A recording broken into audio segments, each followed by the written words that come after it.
I don't even Yeah, know where far a that bit away was. from the dragon, isn't it? That was I like. could I can fast travel as a spider though. Hang on, we I mean, still have to ask the dragon for the jewel back. I could sneak in there as a spider and collect it, and it wouldn't even see me. All right, Bilbo. You I have can do like that, I have right, like Stephen? stealth. I have stealth as a spider. again, lads, you can do what you want. Let's go. Well, okay. I mean, I fucked it up. I feel bad if I get everyone killed again going back to that dragon. You should recruit 14 hobbits while you're at it. Well, we'll try to spell first, because I feel like we'll. Yeah. I'll try. All right, Not like a. But It's not maybe like a one-use Barians thing, get is out it? of the way again. stand back. Yeah, Varian everyone. stands back. Jesus. Fire in the hole. Oh my god. Right, so because you're not a sorcerer, roll for Sean. Arcana. If you roll above a 10, you'll be able to use the spell, depending on level. And that's only level 1, I think, so 10's fine. But if you roll a 1, you're going to get something off the wild magic table. Don't fuck this up again. Oh, look at 12. Yeah, okay, so you do it, and it creates 3 rays of Dungeons and fire. Dragons, Sean. And because it's all targeted at the statue, the 3 rays of fire shoot out. And, well, actually, you have kind of control of them right now, so you can choose to shoot them wherever you want. I'm going back over here. At the eyes of the statue. Yeah, okay, 3 rays of fire shoot out and reignite the statue. Yeah. And the stone's starting to look a bit scorched and burnt. Marlin's but Indian again, book. nothing happens. For fuck's sake. You misled me, Stephen. I mean, Honest. I don't see how. Um, So you step into, Armus steps back into that room with the libraries and stuff. There's a door at the north end, by the way, if you can't see it. Yeah, that's where I'm going. He's gonna do the same thing at this door and peek through. Yeah. Dynamic lighting. So.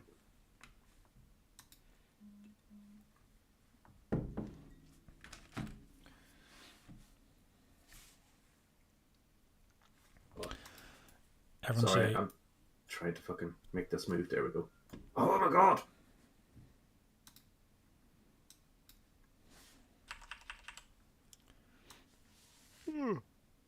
Jesus. There we go.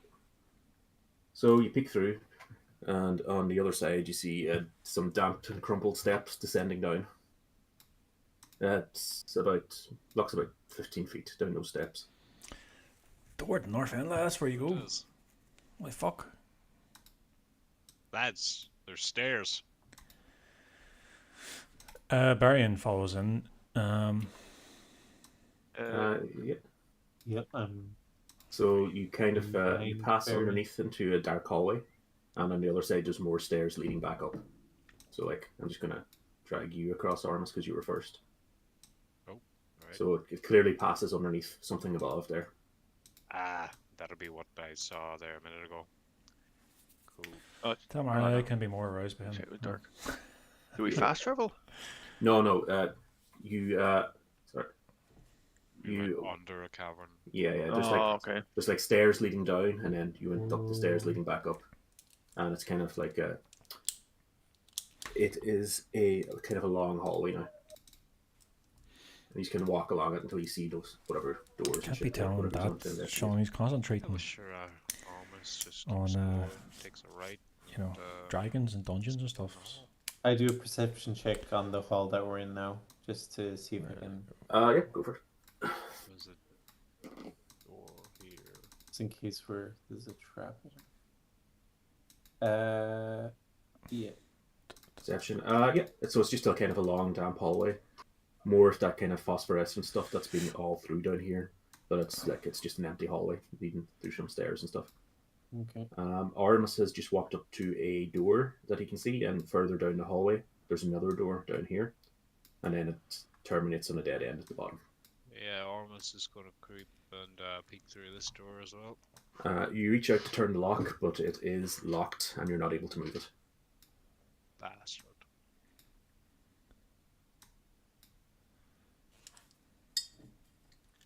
Continues down the hall to the next next door and tries it there? Yeah, sure.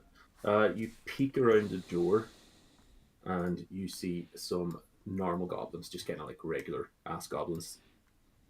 They don't look like they're warriors or anything. They just look like kind of workers. Back now, come up here. Yes. Go in there and see what the crack is with them. I'm not a goblin. Well, you're different. Jesus. Fucking hell. No offense taken. None intended. Just get in there. Just unconscious bias kicking in. Do we want? Do we want? Speak Goblin again? Was it Barian? Yeah, I don't I speak don't goblin. think so. Someone else speaks goblin. Do they? I speak. No, I got Elvish, Draconic. Oh shit, I do speak goblin. Oh, well then, Barry. Yeah, you go in. You go in. Hop to it there. The door We'll looks closed. Can I intimidate just put my guy through, Stephen? Yeah, you can just open the door if you want. them. 1 sec. I'll just open the door if you're opening it. I am. Yeah. So Baron opens the door and he walks in and says, You know, I can just fucking delete it. It's handier. Yeah. Yes, boys. "Hello, guys." The goblins look up and shout and go, "What are you doing here?" We're I walk around him. The goblins don't get afraid and start grouping together at the back of the room. Baron slowly approaches them and says, "We mean no harm." Please leave us alone. What do you want? Just nothing that's of your concern. Just you ignore us, all right? And you'll be fine. Okay, let us go. Yeah, you're free. Go. Right, so all four of them leg it out the door.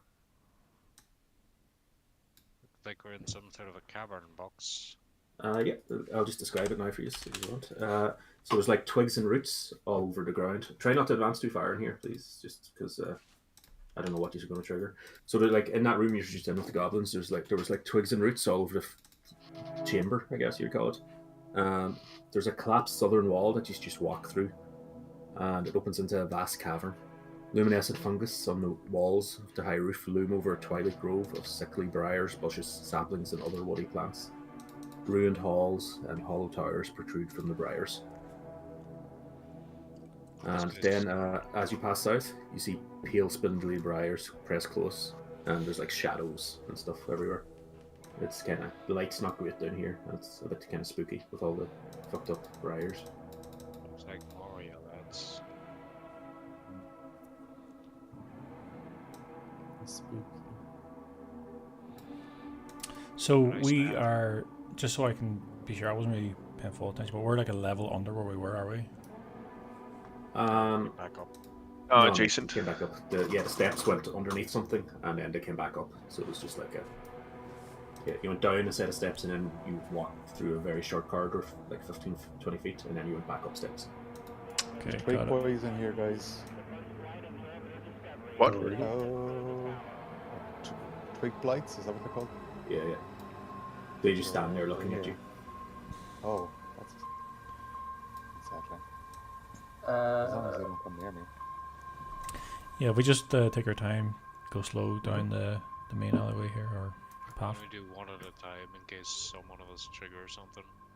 Yeah, Ah, exactly. cool. Yeah. I don't I think think charisma it- works there, but I guess. To be clear, like it takes a wee second for it to update on my side. Just take your times, please, just to so I can see where you're going. Yeah, just There's- say when you're moving, I guess. Yeah, please. There's Yeah. a twig blight here, and I'm afraid to move down because there's only 2 squares between it and the wall. I don't know if they will attack if we're closer to them. Hold on there enough. You probably- I'll come behind you. Cool. I'm just Yeah, getting going Vince, slow. Gregory's just waving to the twiglets. And Yeah, Right, Baron, stop. just They let you go. So Uh, they're all just kind of standing there looking at you. There's some more of us- people. There's Oh, yes. people, lads. Is So it the stop people we there. were looking for by any chance? So as you get down there, there's a walled clearing. So these walls you just kind of pass in towards, You've passed by the twig blights. They haven't really reacted, but they've all turned to look at you as you walk past. And there's a wall clearing, and the walls are about 20 feet high, so you go in between the gaps between them. The height of this room is about 40 feet, so the walls are about halfway up. There's several varieties of plant grow around the perimeter of the clearing, including a few suspicious-looking saplings. But they're important pales before that which stands at the courtyard's centre. Beneath the fungal light grows an evil tree. Its black and twisted limbs reach upwards, like a skeletal hand clawing its way out of the earth. Before it stands a few twig blights, a heavily armoured young human male with a shield and sword, a blonde young woman in a robe fit for a noble, and a middle-aged bearded human male wearing a hooded brown robe and armed with a staff and sickle. The younger humans have black eyes and grey skin with the texture of bark. Greetings, says the middle-aged man. They all. Welcome. Well met. What brings you here? We were searching for some lost human folk that disappeared in this area in the last while. Well, you have found them, but they shan't be going with you. Oh, Oh, is that so? pray tell. Well, they belong to the tree now. Oh man, do you know what's flammable? Trees. Do you know what we had access to? Oh, we still have the squirrel, do we? No. I suppose he burnt spell slots, is it? Let's maybe negotiate here first. I'm not sure how it works. What do you mean that you're part of the tree now? Well, no, not me. I serve the tree, and the tree serves me. But these two, they belong to it now. I am Bellic. They call me an Bastard. outcast. That's my fucking money. Excuse me? Yeah. I got a sheet of paper with your name on it, bucko. That. Are they still looking for me? That was more than a decade ago. Yeah, and I'm here to collect. Very well. My Well, circle like- expelled me, and they still seek me out. Fools. Bellic, what circle are you talking about? I'm a druid.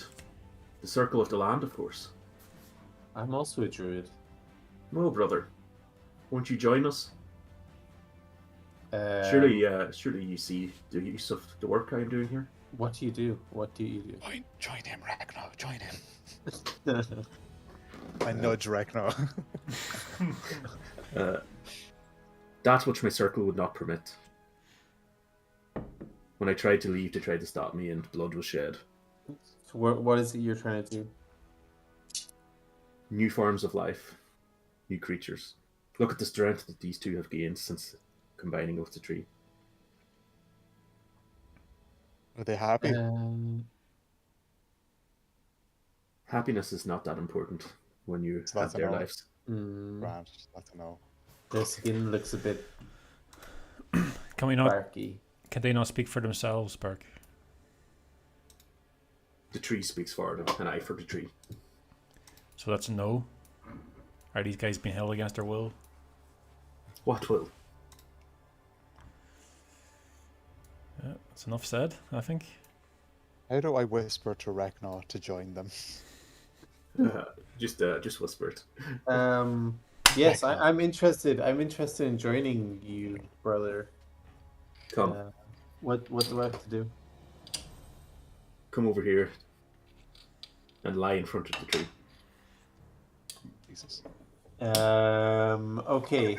I'm gonna talk to my friends. Okay. I Think not too long. My patience Okay. grows thin. yes. Are the other two connected to the tree in some way, or are they just... They're standing there, but their skin is a bit fucked up. It kind of has like a barky quality going on. Hey guys, do you want to come over here?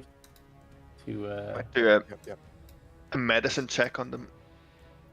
I just Oh, give me... So, I thought that like maybe you could be on their side, but it seems like he's going to do some sort of ceremony to make you part of the tree. So maybe that wasn't Well- the best idea. yeah, that I was getting that plan, but yeah, I don't want to end up fucked up. But at the same time, while they're doing that, it's a good distraction for you to get the others out, maybe.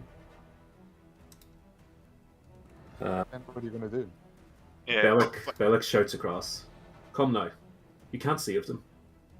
They belong to the tree. If the tree dies, they die. And the tree will never let them go. Oh fuck. Yeah, with the medicine check there, I'm just checking, is this any kind of known disease or anything that could be healed, or is it just tree magic? So you recognize it as a bark skin. So it's like a hardened skin that provides armor protection to them. And it looks like it's kind of a symbiotic thing with the tree. You're not aware of anything that could fix this. You would possibly need somebody who knows the tree and how it works better than yourself. Like this guy, probably. We talked to the tree peeps. You can try. Yes, surely the wood sprites would be able to help if we were trying to separate them from this tree. The wood sprites. Or the fucking, what do you call them? Twig blights. Sweet lads. Twig blights, yeah, sorry. I don't know what I was thinking of there. Like this. Yeah.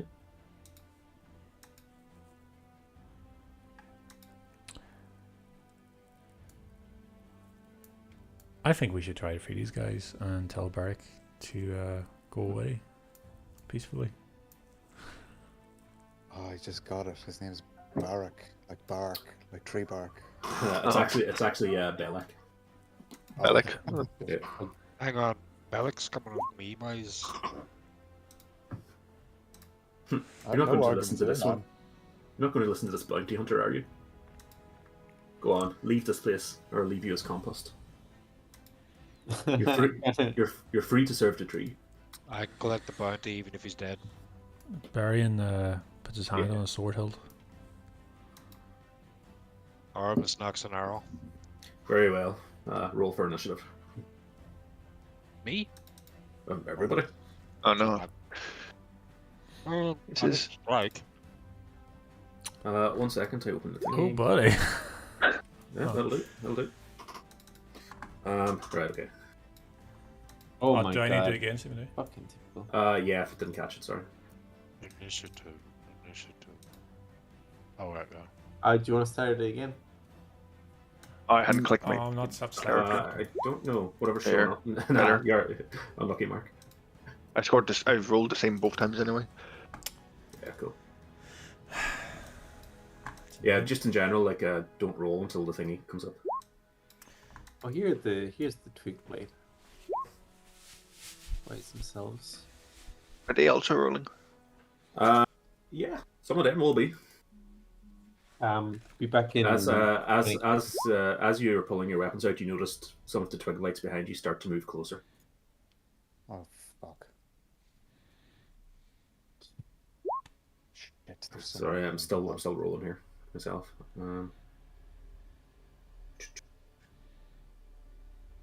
This one? Yeah, this one.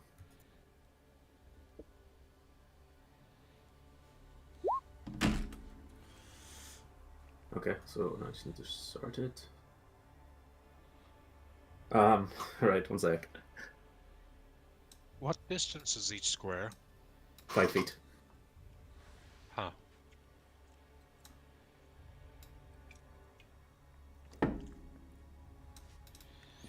Yeah, because we found out if you click to move your token and then right click, you can see how far. Seeing that there now, yeah. That's Oh very yeah, good. that's cool. Yeah, yeah. There's lots of stuff like there's a whole API. But okay, so Noth is up first. So everybody stay ready, ironed.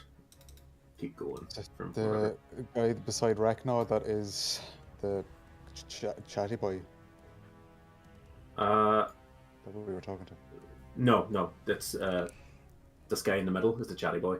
The one beside Rekna is the guy who's carrying a sword and stuff, and the one on the left is the woman who has a robe and a staff. Right, well, seeing as how the guy beside Ragnar, I can use my new Yep. ability. So Yep. I'm going to do that. Yep. Okay. I have to use my bow, right? Yeah. You can use close range weapons, but they have to have a quality called finesse, which is like for daggers and rapiers and small weapons. Oh. Oh, Okay. what? Oh no, sorry. Go ahead. So I have to use my showboat and then roll 2d6s? If you hit first, so you have to hit first. Right. Just let me see. Where's his AC? Oh, this is annoying.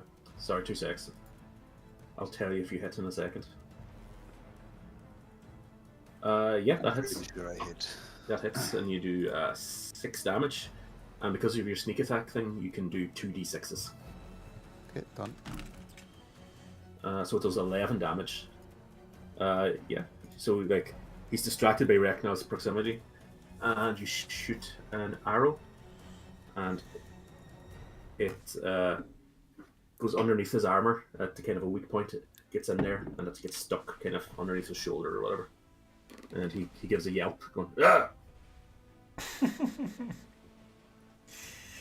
Which one is this? So this Twigblight walks up behind here and takes a... Who's that? Me. Yeah, this Twigblight walks up behind you and uses its claws to attempt to hit you. It has advantage because it's behind you. So it does 5 piercing damage to you if you want to knock that off. It walks up behind you and kind of slashes at the back of your hamstrings or your buttocks, I guess, because you're a dwarf, and slashes and kind of leaves raking marks down your back.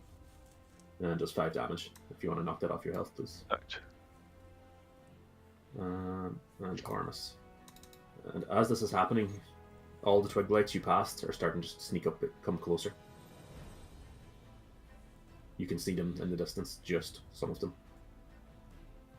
Ormus goes over to this book then and attacks with his short sword. Yep, go for it.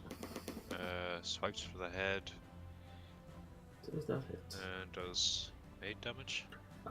You swipe at the head, but you kind of brush against it, and you're not quite able to cut through the bark. It kind of slides off. It leaves a mark, but it clearly doesn't do any damage to the Twigblight.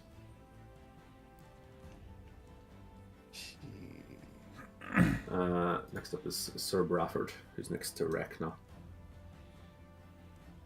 Let's see.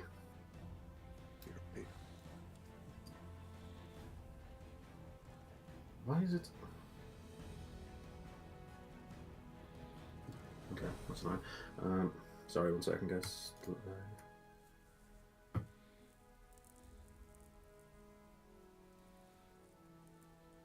So he uses his longsword one-handed and takes a swipe at you. I'm guessing that hits. And does 6 slashing damage across you. Kind of slashes across you and hits your, I guess your weapon arm, your right arm, slices across it and slices across the bicep and leaves you with a laceration there. Does 6. I'll knock that off to you because I already have it open. And then Baryon is up next. Jesus, you guys rolled shit too. Yeah, so Baryon's going to move down to the one beside Ragnar, the one that just attacked there.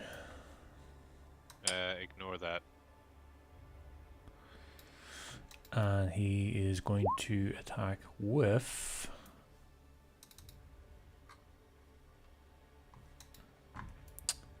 what was it again? The greatsword.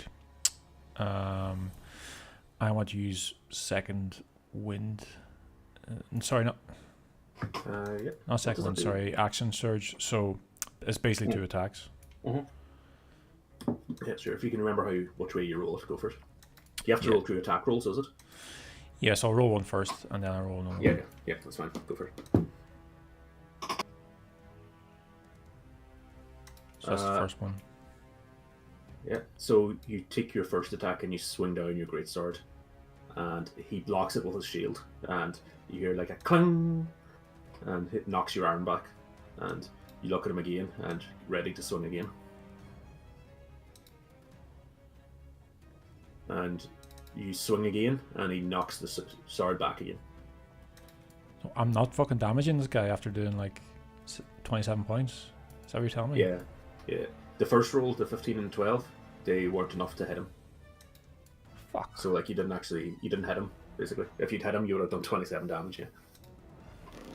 he'd be dead. Oh, fucking- Gregory is up next. Next one. Alright, Gregory's still reeling from the pain of being hit in the back. It grabs his great axe and swings around. Will that be disadvantage because I'm going all the way around? No. Or No, it's fine. You have like 30 feet of movement, so that's fine. Doesn't really matter. Yeah, that hits. So like you swing straight down on Twigblight's head and disintegrate. You crush it with the hammer. Oh. So this bucko disintegrates into little bits of wood. Nice. You can move and stuff if you want as well. I will move here. Oh, what the fuck? Oh wait, no. Oh.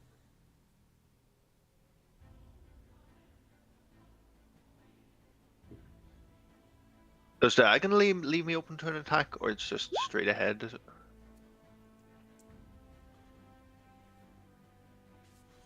Sorry? Oh, I couldn't remember if going diagonally near Balak was a bad idea or not. Yes, fine as long as you don't Walk pass away. through. Yeah. Yeah. Yeah.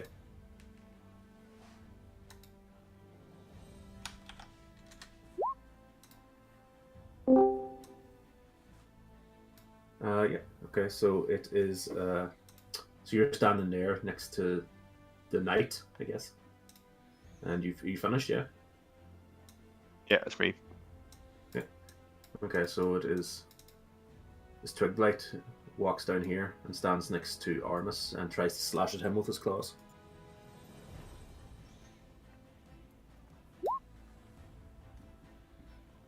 And because he's kind of behind and is coming up behind, he gets 2 damage. Kind of, it's like a scratch. You wouldn't even need stitches. And knocks 2 damage off Armus's health. And then it is Rekna. Okay. So, what's your name again? You saying this to the knight in front of you? Yeah. He stares at you dead-eyed. There's no reaction. Guys, do we want to kill this guy, or is this who? Do we know who this guy is? I say this quickly to. I'll say you can say it to Barian and to not Barian. Noth, I guess. Yeah, because they're right beside you. Exactly, to Barian and Noth. Yeah. Sorry, Barian Well, and Gregory. Yeah. The thing I was thinking is we could destroy the tree, but I'm pretty sure he said that if we destroy the tree, we destroy them. Yeah. I mean, he would say that, right? Yeah, I was thinking that too. But I wouldn't what do be. you I mean, think? it's Should we- by should we go controlling for the the tree? brain. You have 10 seconds. Fuck, will we go for the tree? I've got a flask of oil, I can throw it at the tree. Tree or the main guy. I reckon these 2 are probably innocent. Overall, just warped, whatever.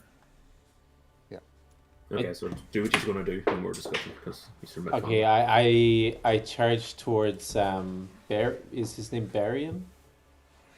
Balak. The Oh, outcast. sorry, Balak, yeah, and attack him with my Disco Um, stick. what is it actually? I don't have the scorching ray anymore, do I? No. No. Take one of those That's a shame. possible. So you want to use With my fucking.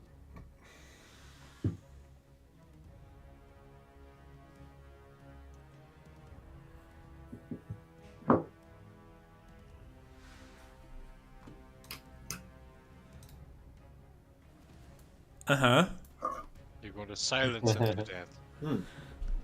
Yeah, I'll just go with the hand axe. Sure. I attack him with the hand axe. Are you going to go over towards him and move? Okay, so Sir Bradford, the knight here, gets a chance to swipe at you on the way past. He gets an attack of opportunity. Yeah, okay.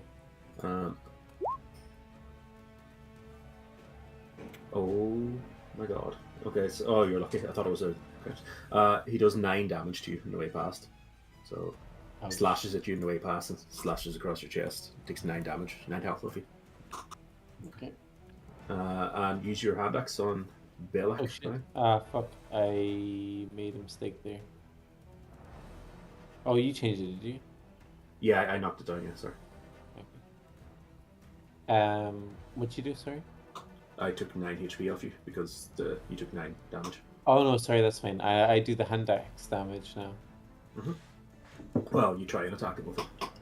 Do it in your character sheet and just click on whatever attack you want to use on it. Yeah.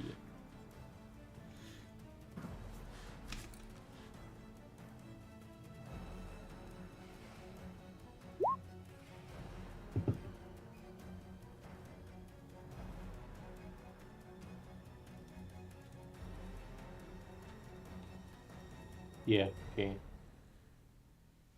That's what happened. 3 damage? Let's see if you hit him. Yeah, you hit him. So you pull out your hand axe and you chop at him. It kind of gets tangled in his robes, but it hits him and kind of leaves a mark or contusion or whatever on him. So like you swing it gets caught up in his robes that he's wearing and hits him hard on the kind of shoulder and kind of rocks him without turning him around or anything like that. Okay, and I say to him, hey, leave this place. These people don't belong to this tree. There's people looking for them. Brother, don't you see that? Don't you see what you're giving up? The things that we could learn together. And okay, yeah. So next thing that happens is that a giant fucking frog jumps out of the tree here. What? So a giant frog appears, and you see it in the top of the tree as it jumps down. And it jumps down next to Noth over here. Sound. So yeah, it appears out of the tree, and I can describe it a bit better. So it's like it's just a giant frog, really. Like it's just a giant fucking frog. Go. Yeah. I'll try and find a picture, but it's literally just a picture of a frog, guys. Right, no, it's cool. That's cool. You don't need to. It's a frog. Just a I got giant it. frog. Um, Okay, so the frog tries to grapple you. I don't want to do this. The frog tries to grapple you. Fuck it. Give me 2 seconds. I'm gonna have to figure out this again.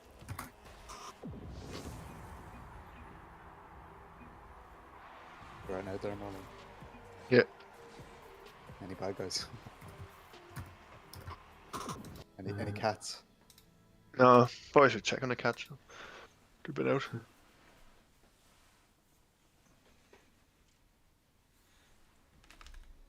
I love your cats. You should put more pictures down in chats. One of them Yeah. photographs really badly. She looks derpy every that's- single yeah. time. Paddy. And they're so black as well. Yeah, it's really Hey, hard to get hey. them right. That's racist. Well, they have white pubes. Like, Pubes, specifically pubes. Oh, it just shows the attack. So roll a. You can choose yourself which one you want to do, but it's either athletics or acrobatics to get away from this. Oh, sorry. Right, I'll do it. Yeah. Okay. So the frog swallows you. Oh, cool. Nice.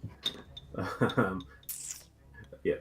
Every round you won't be able to do anything, but every round you'll be able to like roll to try and get away. So the frog swallows you, but you don't take any damage this round. So now you're in the frog's mouth. And that is the end of the frog's round. Okay, well, I'll roll to get out, I guess. What do I roll? Again, acrobatics or athletics, and you just need to beat the frog's roll. So 15, and Game's getting weirder.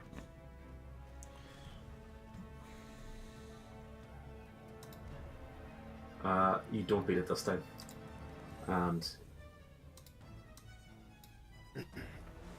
Yeah, you don't take any damage. You'll take damage the next time in the frog's turn, though. And it's back up to this Twig Blight up here. And he walks down here and tries to take a swipe at Artemis as well. Jesus. Uses its claws and it misses. You're able to like easily dodge it this time because you're prepared for them. And it is your turn again, Artemis. Well, Artemis is going to use his Hordebreaker ability and attack both those bastards. Yeah, sure.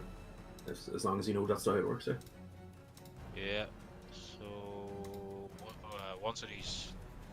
once on each of your turns, when you make a weapon attack, you can make another attack with the same weapon against a different creature that is within 5 feet of the original target, within range of your weapon. So short sword on the one on the right first, and then the one on the left. Yeah, go for it. Perfect. Where's my fucking characters? There you are.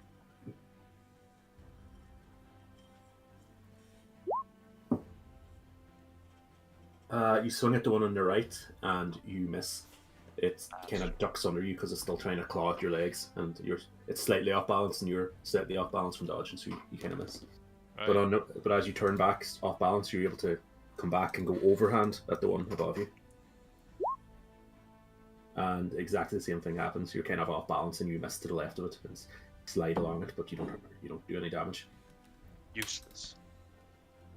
That boys. Unfortunate. Okay, so and now it is a Belek's turn.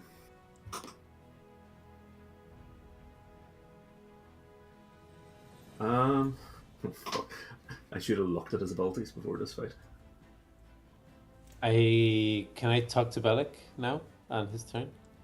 Yeah, you could talk, but bear in mind the turns are only a few seconds each, so it's not a full scale conversation. It's just shouting like a sentence or a statement and waiting for a response. Bellic, this is how my home burnt down. This is exactly what happened to me. It's why I had to leave my druid's circle. Don't make the same mistakes. Let us have these people back and leave before anything worse happens. He responds, "Don't you get it? They belong to the tree now." Okay. Is there any way of getting them back? No, they belong to the tree. Okay, so Bellic extends his hand towards, I guess, Rekna, because he's talking to him. Shit. And poison spews out of his hand towards Rekna. What? So you have to roll. Oh my god, what? You have to roll like a Constitution saving throw from your character sheet, and if you have to beat 12, or you take the 6 poison damage. Let's do it. Oh god. Yeah. So you take 6 no. poison damage. Ouch. Ouch, indeed. 6. Yep. Okay. That's it. It only does the 6 damage if you knock that off. And Bellic goes, yep. It's too late. I gave you a chance. Bellic, you bastard. You bell end.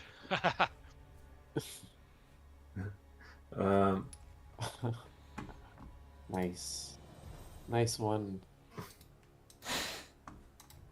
Legend. Okay. Ormus. I'm alright with that. Yeah. Sorry, I'm bad with names. As well. Sir Brafford uses his sword on Baryon, and he swings at him, but Baryon easily blocks it with his shield. Round to this Twig Blight. This Twig Blight walks up, but he's not close enough to attack anyone.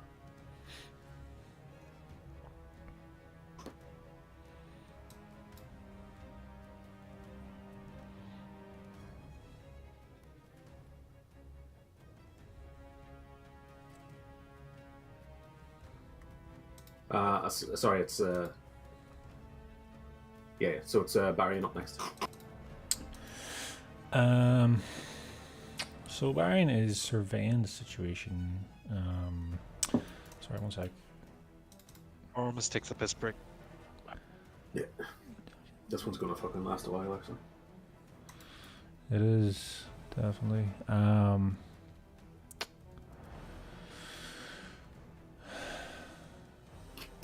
Fuck, I don't know what to do now. I guess I'm going to go over and try and help Knopf out because it looks like his head has disappeared inside a fucking frog's mouth. Oh. But when I move away from this book, he's going to attack me, isn't he? Yeah, I guess. Unless one of those maneuvers you got can help out in some way. I can't remember. Exactly. So I have one here. It's called. It's basically a parry. So like, if he attacks me, I can react and expend 1 die to reduce the damage that he does if it's a successful hit. Yeah, go for it then. So you move past him and he swings at you with the one-handed sword again. I'll see if it hits first before you do. Yep.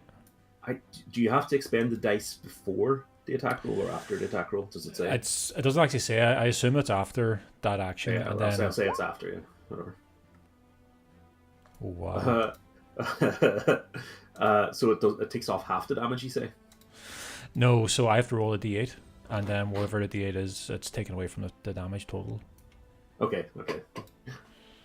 So he actually gets a critical hit. Yeah, go for it. Oh shit. It's like / or you can use the toolbar.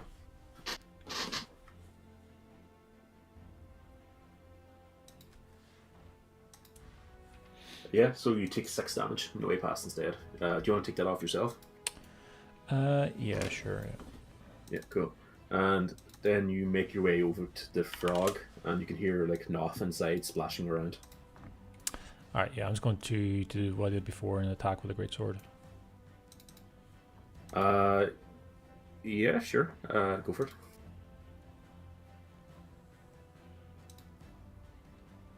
Oh. Oh my goodness. Whoa. Fucking Whoa, boy.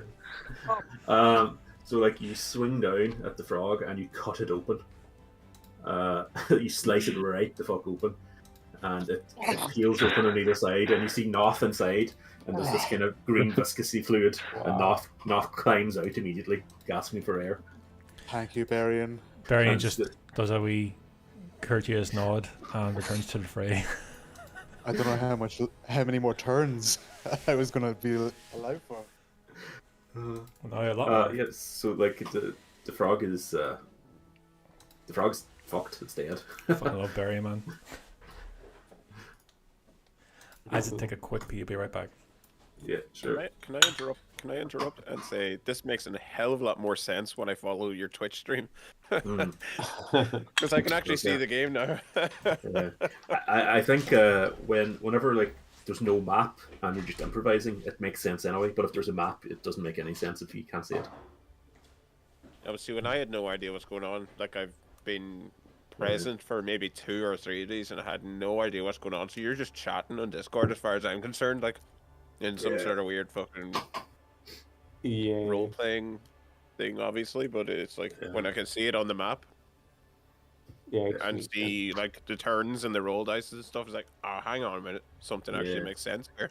That's just the way combat works. The very first session, there was no map and it was literally just mental improvisation, and that would have made sense because it was just people sitting in a bar chatting. But all the ones after kind of had maps and stuff.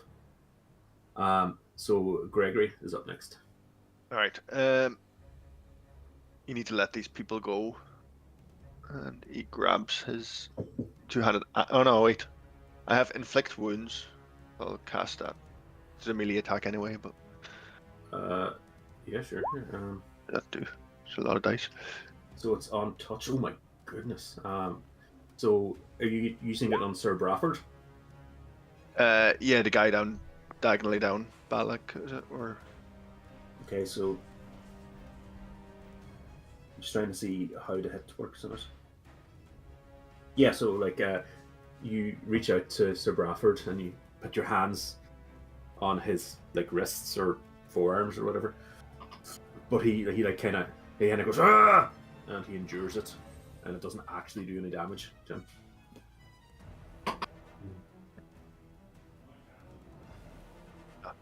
Yeah, I'll yeah, stay- okay, yeah, that's Stay fine. put. Yeah, cool. You stay where you are. Twiggy boy. Okay, this Twiggy boy takes another swipe at Armus back here.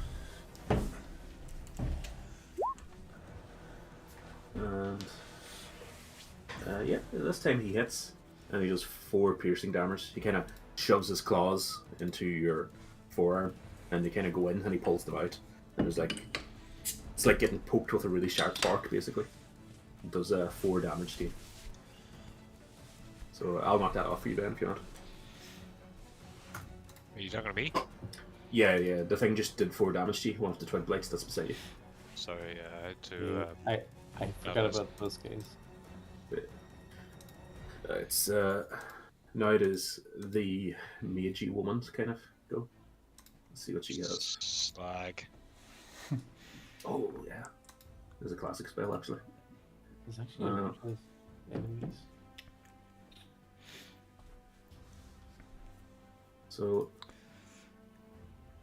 did this cast at Eight. level 1, yeah.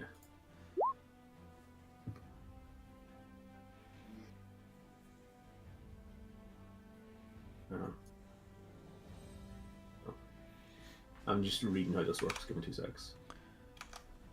Each dart hits a creature of your choice.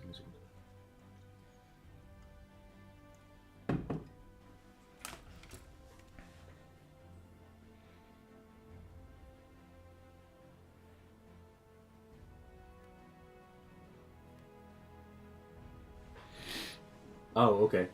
Yeah, so no way does it do that much. Brilliant. So, Sharon looks over at, I want to say Armus, Oh, come on. and I should have called that first anyway, I guess. And lifts her hand, and 3 magical darts appear above them. She brings her hand down, and the 3 darts fly over and hit Armus, and does 12 damage to him. Armus staggers heavily, and you start seeing blood from all the very small wounds from the twig blight, and then the magical darts have like kind of rocked him and caused more blood to start flowing from different points in his body. Fucking Edia over there. Yeah, good shout. Yeah, actually. you got the reference. Yeah. Brilliant. And Rekna is up now. Can I quickly shout to the Nath and Gregory? Is it there? Yeah, as long as it's like a quick statement or whatever. I just want to shout to them like, get back, like jump back, like just quickly. I don't know if I can though. They can't jump back now, but they can hear you.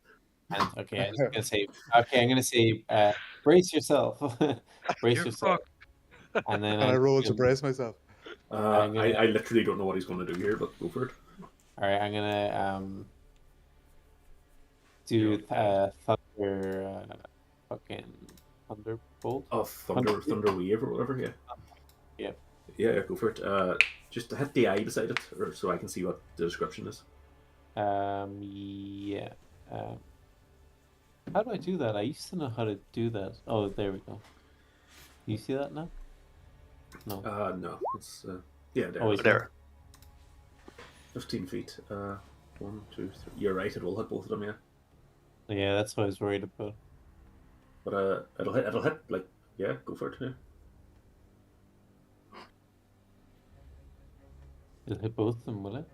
Even diagonally? Oh, it would, because that would only be Oh. 10. Yeah, it's a cube, isn't it? I was hoping I could get to the other side of. Then I'd hit.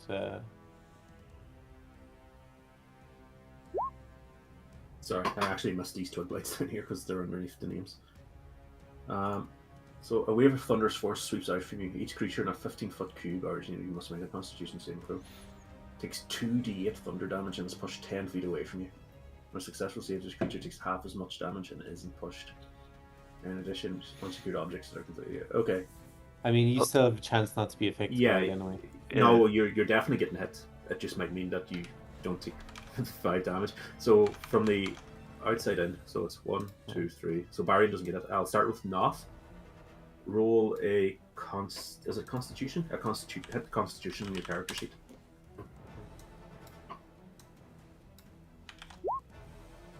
$12. Oh, you just miss it. So Rekna, roll 2d8, please. You And get I knocked need back. to do a Constitution throw, or am I safe?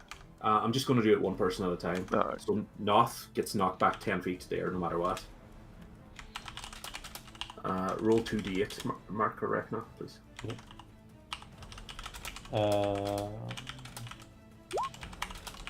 Oh shit, how do I do it? You can do it in the toolbar on the left side of the screen. Where Oh no, dice is. sorry. Oh, there we Yeah, go. there you go. So Noth takes 12 damage, thunder damage. So the shock of the thing, basically it all happens at once. It expands out in a circle from Rekna in the middle, and Noth's gotten knocked back because he failed his Constitution throw and he's taken 12 damage. So if you want to knock 12 HP off yourself, Noth. Oh what? I don't want to. He did I'll give you the choice there. Yeah. Gregory, you're up next. The same thing. Roll their Constitution save and then see what happens with the damage. Right. Let's see. Wait, Arian's dead? Oh wait, no, that's not. No, No, Byron killed the frog. That's the giant That's frog. the Yeah. frog. That frog's fucking dead, lad. Never you worry about burying. Jesus He Christ! just got your name and a big red X. I was like, no, Paul. So you get your Constitution save. Age Rekna, roll 50. 2d8 again. Same, please. How are you, man? This will take a few seconds to run through. Just. Oh, I'm rolling for everyone. Yeah, I'm going to say it's a separate roll for everyone. Just to see how it goes. Bit of randomness. I guess it should be just one roll. So you take half damage and you don't get pushed back, Gregory, because you got your Constitution. So you take, I'll say 4. I'll round down. So you take 4 damage, and you like brace against the shock and you hold your feet. And next I will see what Sir Bradford does. Let's go, boys. Hits his pants. That's what he does. He does not make a saving throw, so give us a 2d8. Yeah, it takes 6 damage, and he gets knocked back 10 feet. So I'll say he gets knocked back to here, past Gregory, and goes flying while Gregory's kind of bracing himself against it. And he gets back there, and he's all fucked up now. He's kind of he looks like he's punch drunk. Because he's moved next to me, do I get to attack him? I'm not going to give you an attack opportunity because he didn't initiate the movement there. Oh yeah, plus I've just been hit in the same blast. Yeah, exactly. Yeah, if it had moved past you without you being knocked as well, I would say, yeah, fair enough. But you're bracing yourself. That's what you're engaged in right now. So next up is Belek.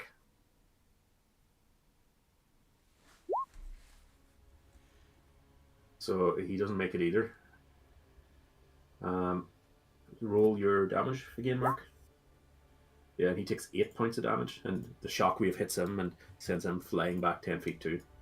I'm going to say he knocks into Sharon and she goes back 1. And then, what did I say? 8 points, wasn't it?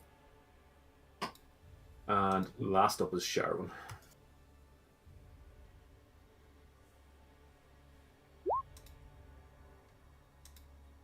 She doesn't make the saving throw either, and roll your 2d8. Okay, does 11 damage and sends her flying back another 5 feet past here as well. So this has all happened very quickly in the space of like a second or two. Mark just kind of stamps his sword or his staff in the ground or whatever he's holding in his right hand, and a shockwave expands out from the center, and a bunch of people go flying backwards, and a lot of them take a lot of damage. Okay. Sorry, I should actually be doing that when I do the spell as well. Yeah, it would suits. Thunder wave. No. Yeah. Thunder. Yeah. Thunder. Mountain. Clouds. Yeah, go for it. It's done now. What goes up next? So, next up is this Twig Blighty, who runs up to stand beside Belek, and that's all he can do. His little legs can't carry him any further, but he's standing beside Belek now to provide some moral support, if nothing else. Noth is up next.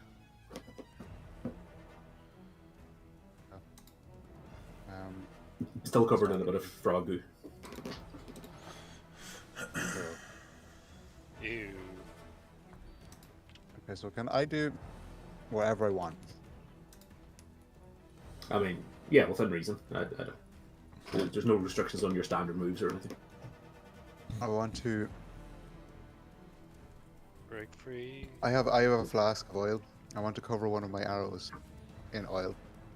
Yeah. I want to use my tinderbox to light that arrow on fire. Yeah. I want to fire it at Balak. At Belloc. Yeah. Can I just interject and say I don't think you should be allowed to do that all in one move because I Yeah, was- no, I was. That's exact. To be fair, that's exactly what I was going to say. The prep should be one move, and then the firing it should be your next move if you want to do that. and I do realize I just I would say covering it in oil is fine, but the covering in oil and setting it on fire would take too long, and it would be 2 moves. Oh, I just Sounds fired the arrow. And unless you have like something in your character sheet or The arrow went down on the floor and just landed in front of me. Cool. well, you rolled for your short sword. You used the wrong roll. Oh shit! If you want to roll for your bow instead. That was just Is that it was the trick. I was doing a Okay, trick. yeah. So, Yeah, get that him. hits. You shooting at Balak, is it? Yeah. Okay, yeah. So, yeah, your arrow flies out, goes flying past Rekna, and whacks into Balak in his upper thigh and sticks there. And Balak falls to one knee and starts panting. Nice. Okay. Which twig blight is it? This one. So this twig blight takes another swing at Armus. Armus is really fucked up right now, and the twig blight kind of goes for him, and kills him. yeah, kills him. He's unconscious now. So the Armus is kind of panting, and it slashes at him and pierces him in the thigh, and Armus falls backward, and the shock and the blood loss is too much, and he's gone unconscious now. Yeah. The twig I blight stays don't- where he is, and I then it don't. is- I don't feel like I have enough energy left in me for any spells or anything like that. it's back to Balak. Do I have a healing? See. Let's see what's going on here. Balak turns around and uses Cure Wounds. He steps over towards Sharwin and uses Cure Wounds in her and restores 3 hit points. So not great, but and then he keeps walking and walks over here. My brother sends some over here. Enough of your foolishness. Worth a try. Uh, Worth a try. And up here, this twig blight gets closer to and stands over here.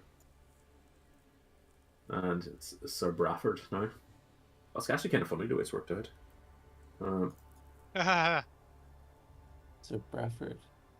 He uses his longsword on Gregory because he's the only one close to him, and he swings at Gregory, and Gregory intercepts it with his. I don't know what weapon he has in his hand right now, but he intercepts it with that and blocks it. That's 200 axe. Yeah.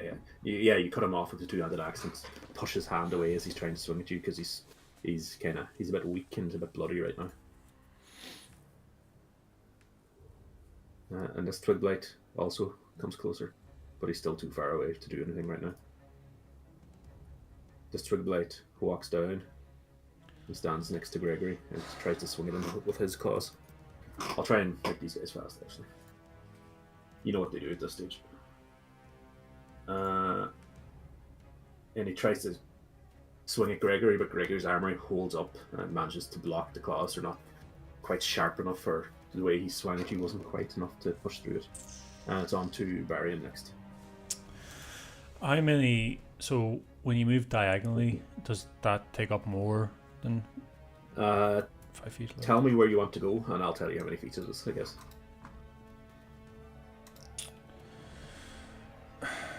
Oh wait, yeah, I was gonna go towards Balak, but he's miles away. Hold on now. So I am here. Yeah, I'm just gonna go up and give. Is that Gregory? Give Gregory a hand. Mhm. Cause I already saved Noff's life. I may as well save someone else's. You know. It says Yeah, no burying fucking save mine. internally. So yeah, up here I'm going to swing again with my greatsword. Okay, Yeah. you're going for Sir Bradford. Euphemism. Yeah. Is Ormus okay? Yeah, okay. You slash down at Sir Bradford, and he's weak enough that you just knock his hand out of the way and slice through the front of his armor and knock him to the ground. It deals 11 damage, but he's just weak enough that most things would have knocked him out. And Sir Bradford falls to the ground unconscious. Okay. I want to use one of my Battle Master things as well. If that's cool. So one of my things, guys, is called Maneuver and Attack, right? So I can roll a 1d8 to allow one of my teammates to move in any direction for free.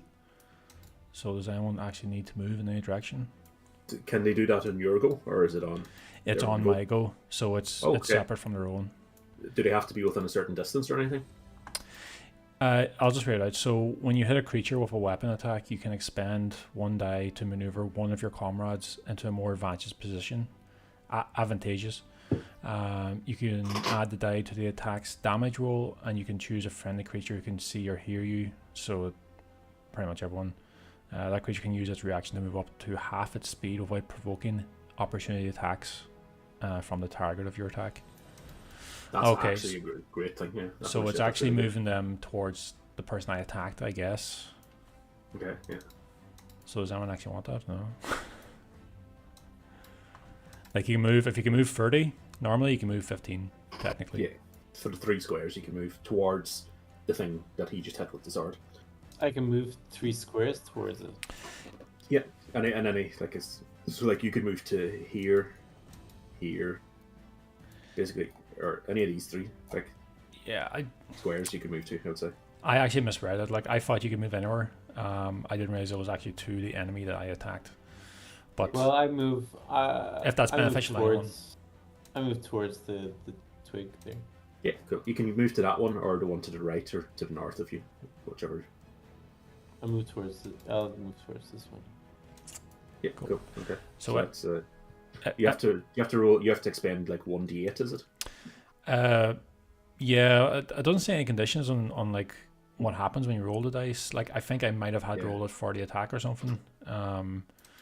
But you know what it is? It probably just uses up that d8 as a resource pool thing, so it's Yeah. gone, and now you only have 2 left because you used 1 before. Yeah, okay. yeah, so I I'm have gonna 2 say- left. Yeah, before a short Yeah, rest. I'm gonna Yeah. say that's what that is. Yeah, cool. And Gregory next. Gregory grabs his two-handed axe and swings at that twiglet. Yeah. Where are you? I'm Oh, just below that guy. Is he not unconscious, or can he still do a saving throw or something? Who's Sir Bradford or? Yeah, Sir Brad, just to the north of me. Yeah, he can. Yeah.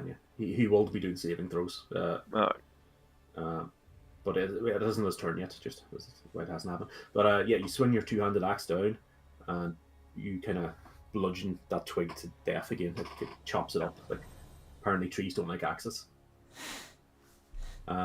And yeah, you do 11 damage, and it gets crushed again.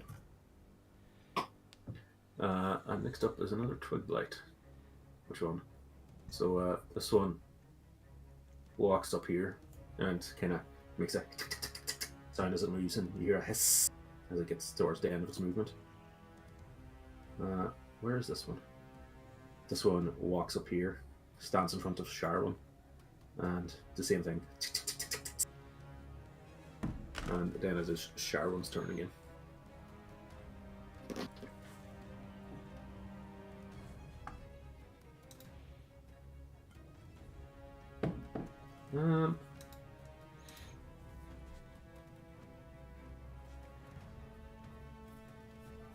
Sharwin uses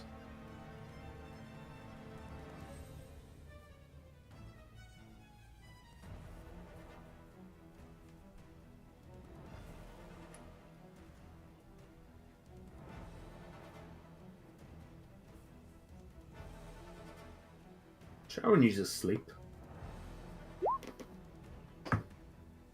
Oh, okay. I'm gonna have to read this, but the range 90 is 90 feet? feet. Yeah. So where's the best point to use it? I guess to fuck yourself up. I'm gonna say it's here. I'm gonna see what your saving throw is. If you don't make the saving throw, you're gonna all fall asleep within that range. Fair. Not fair. Saving throw, or is it Constitution throw? Is it? Oh my god. Okay. Okay, so like anybody who's under 26 HP falls asleep. Oh, for fuck's sake. Oh well. Yeah. So I guess that's all of you. So What? except, yeah, Jesus. So you all fall asleep except I said here, wasn't it? Yeah, you did. Yeah. 1, 2, 3, 4. Noth doesn't. So you guys are asleep until either you take damage or the spell expires, which is going to be 1 turn. So you miss your next turn unless something happens to wake you up. So I'll just give you the Z thing if I can find it. We can't. This just happens. Yeah, so let me reread it. There might be like a saving throw. It's actually quite a long description. To be fair, I'll just copy and paste it into the chat so you can see it.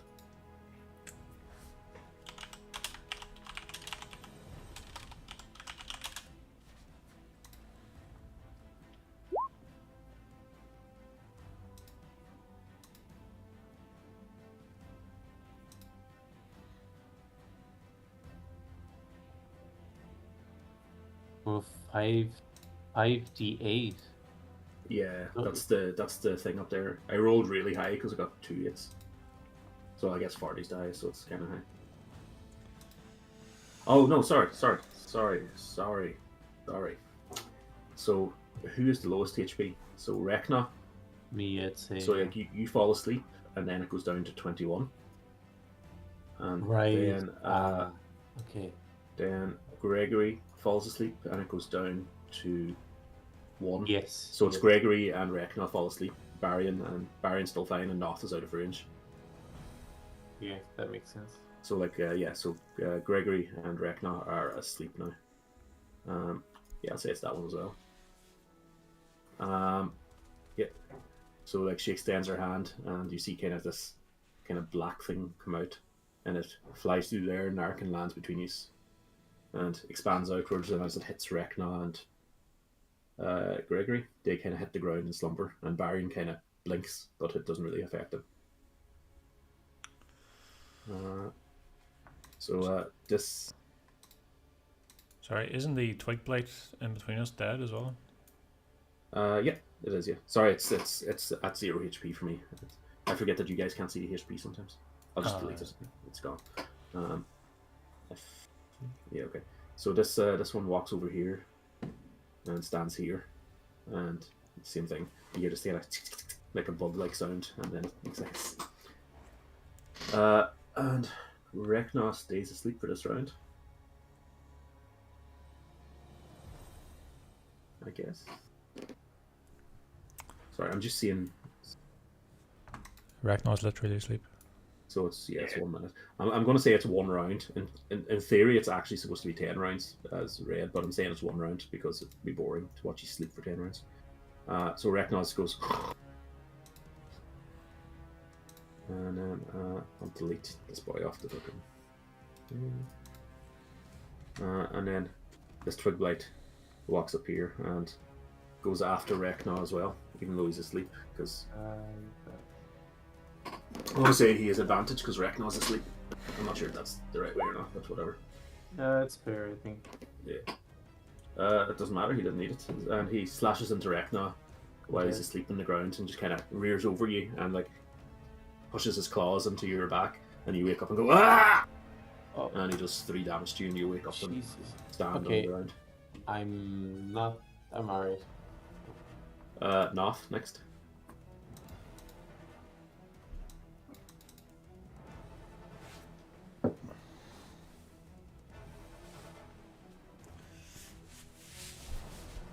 I am going to go for same Go guy for this again. guy.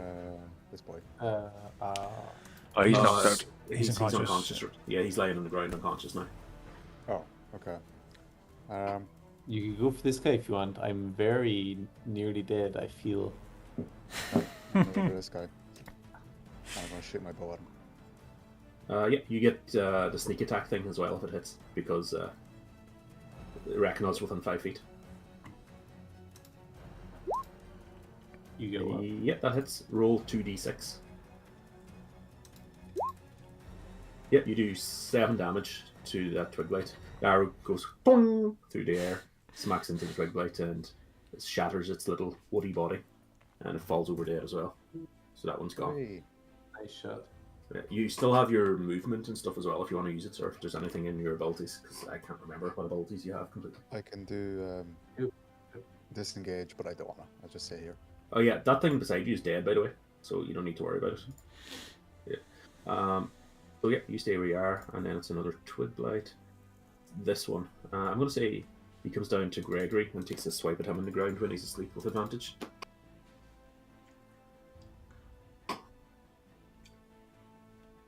And the 19 definitely hits, and it does 2 damage. Same thing.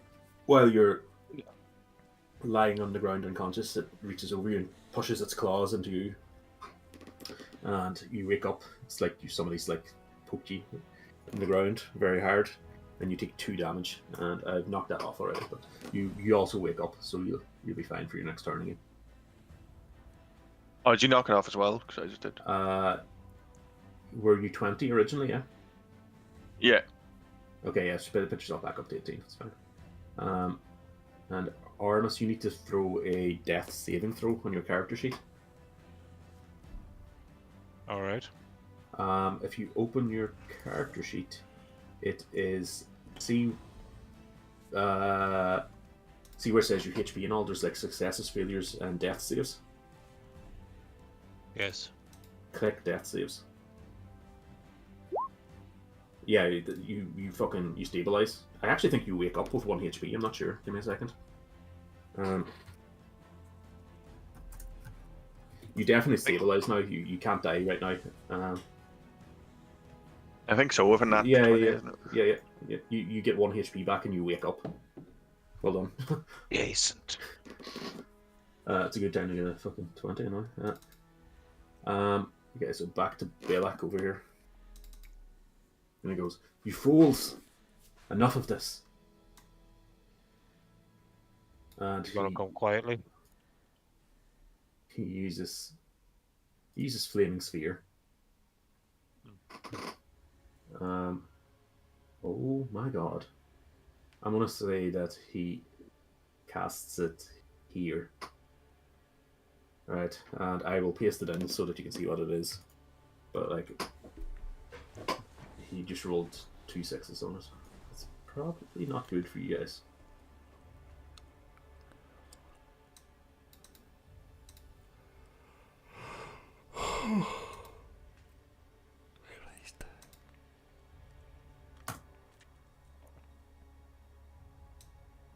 Okay, Okay. within 5 feet of the sphere. Okay. Yeah, I'm going to say it's here next to Gregory.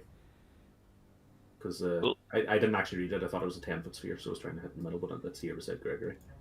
Any creature that ends its turn within 5 feet of the sphere must make a dexterity saving throw. That's okay. Yep, that's fine. That's fine, yeah. Okay, cool.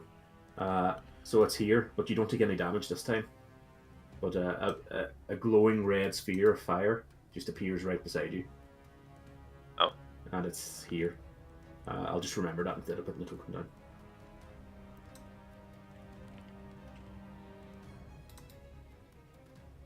And it's this buckle. And he sees Armus get up and sees the weakness in him and goes for him. I actually apologise, Ben, but I kind of have to do that.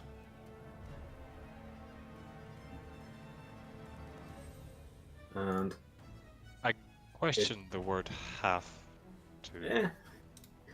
I have to be neutral. It doesn't actually hit you.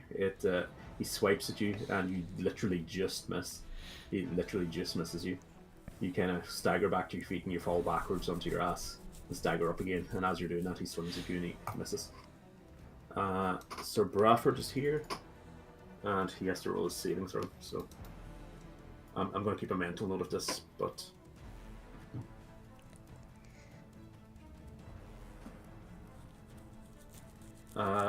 he fails, so he is 1 down right now. He's -1 on this, or 1 death counter.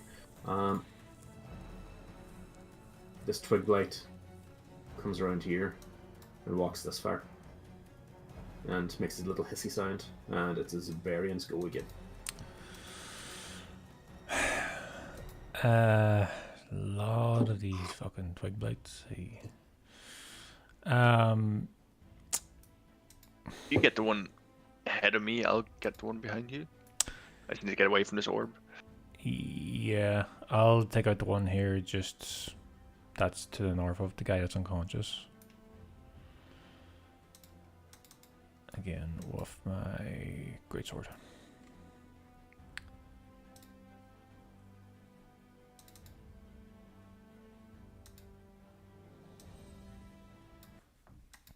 GM, The music just stopped. Game Master. Yeah. Which one did you hit? Sorry. Like the one that's north of the guy that's unconscious. I forget his name. The one I knocked out before. Yeah, the night guy. Yeah, that's fine. Yeah, you slash down it and you cut it in half, and the light kind of fades out of its eyes and goes for one last time. And this one is fucking gone. Gregory up next, unless you want to make some movement, Varian. Yeah, I want to move. I think I'm moving towards Bellic because I don't like him, but he's way far away. Like,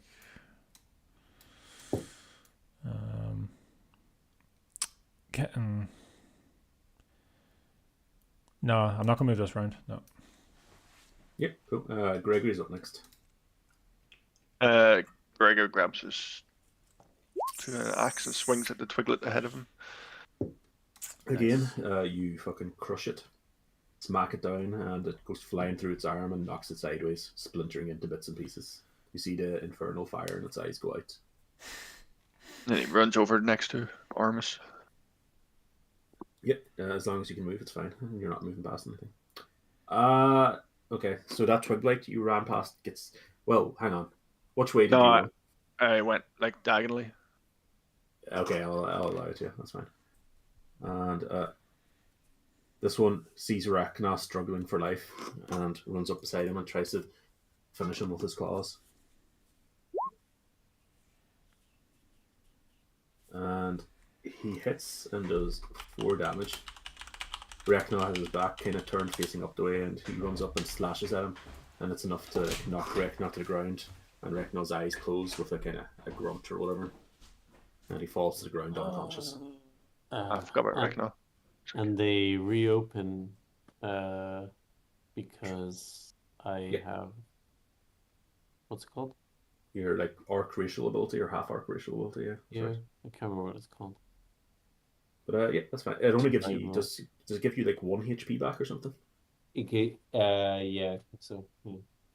Yeah, cool. So just add 1 HP back. So you like go and fall to the ground and you scream out or whatever. Yeah. Relentless endurance is what it is. That is the one. I dropped 1 HP instead. Yeah, cool. I can't use it again until I finish a long rest. Yeah, that's fine. So this twig blight doesn't move. It just kind of makes a hiss sound and keeps standing in front of Sharon. And Sharon gets to go again.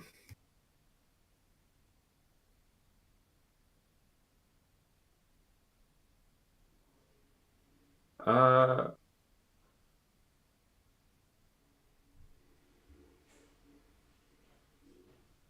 going to say she uses magic missile again.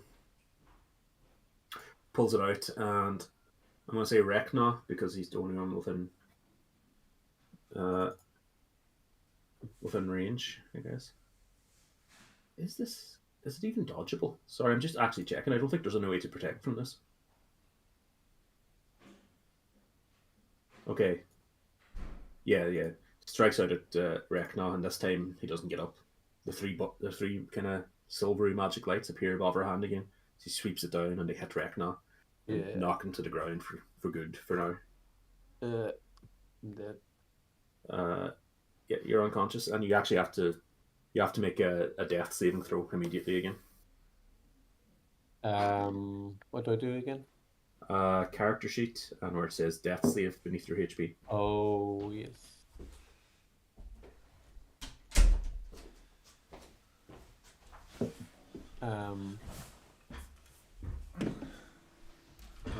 I think that's a fail. I think it's 12 is for a pass. I'm not sure. Give me 2 seconds. No idea. Anybody knows they can say. I think you told for 12 when I answered it. Yeah, but I might have been. Oh no, it's a 10 or higher. Yeah. You pass. So see the little like checkpoints beside it, or above Yeah. it. Oh yeah. Yeah. So you add one to the save throw, and the successes. Yeah. And if you get 3 successes, I think you just stabilize and you can't die.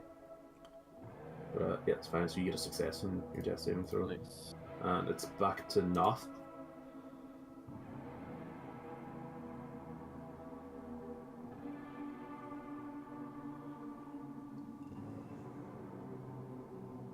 You're muted, lad. Fox. Toss. I'm gonna attack this guy. I'm gonna use. Yeah. Actually, I'm gonna attack this guy because Ragnar's low health, I think. Yeah. So I'm gonna go over. Oh yeah, sorry. And I'm going to use my short sword. Yeah, go for it. It doesn't hit, unfortunately. It slashes across him and kind of chips him. You chip the wood, but you don't break the wood, I'll say. Right. I'm gonna disengage and go back here behind Yeah. the frog carcass. Yeah. I'll say you're undercover for that as well, to be honest. You have half cover, which means that like you have advantage against rolls against you, or it's harder to hit you basically. And it is Armus up here now, who's managed to wake up from his unconscious state, and he looks fucked, but he's still trucking, as they say. The hardy bastard.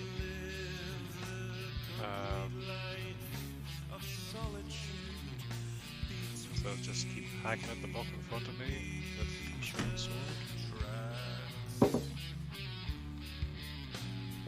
Yeah, sure. Hit the short sword thing on the roll there again. Yeah, there you go. So like you lunge forward and you pierce the twig blight through the chest and lift him off the ground, and then you kind of sweep him off your sword and knock him to the ground, and he falls to the ground dead, or in bits, or whatever you want to call it. You can move as well if you want now, or you can do whatever you want, just as long as it's in your character.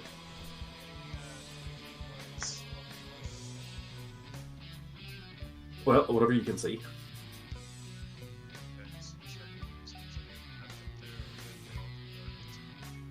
I don't know that there were a few that looked at us. Oh, sorry. Never mind. I'm unconscious. I'm dead. Just unconscious for now. I'm unconscious. Forget I said it. So, how many spaces can I move at this point? 30 feet, so like 6. Diagonal is counts as 7.5.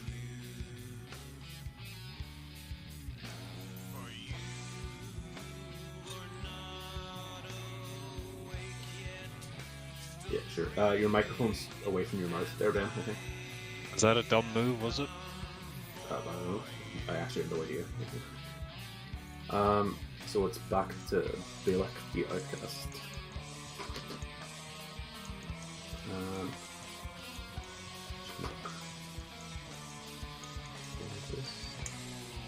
Sorry.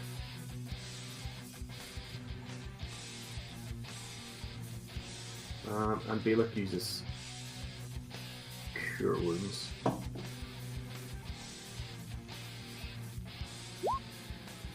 On Gregory, right? Oh, sorry, I actually did that wrong. I have to roll again. Yeah, I'm Gregory, yeah. Yep, bum deal. So Balak walks up to Sharon and uses Cure Wounds on her. I casted at level 3 instead of level 2. That's why it was different. It heals her for 8 damage, or 8 health, and heals for 13. Then he stands back and goes back to his little post out there. Sir Bradford rolls again for his death saving throw.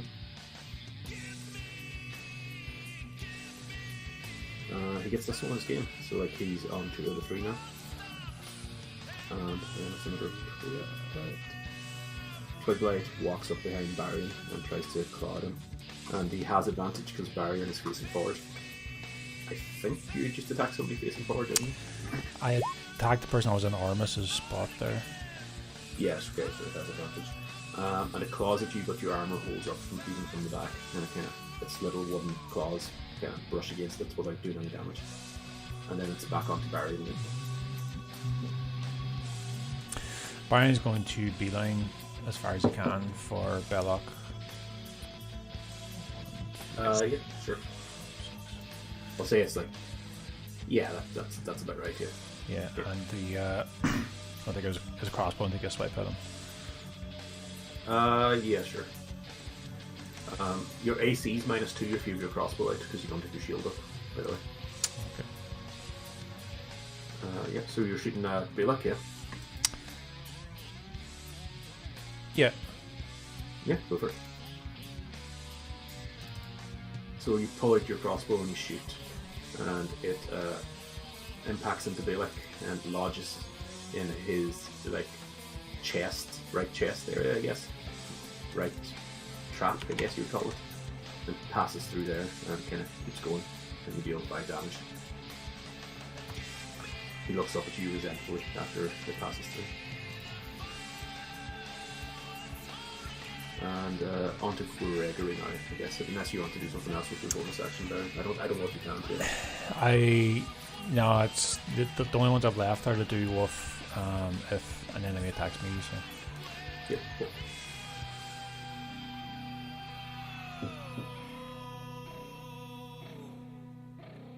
Gregory, yeah. Yeah, I'm just reading. I was gonna. Where is this? Right, I'm just gonna go over to Armis and hand him a healing potion.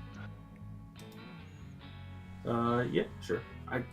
Can you use that right now? Or just I think you can use it, can't you? I think so. Can I use it on him just? Or do I have to just give it to him?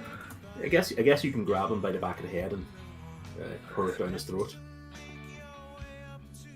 So it's 2d4 plus 2, I'm guessing.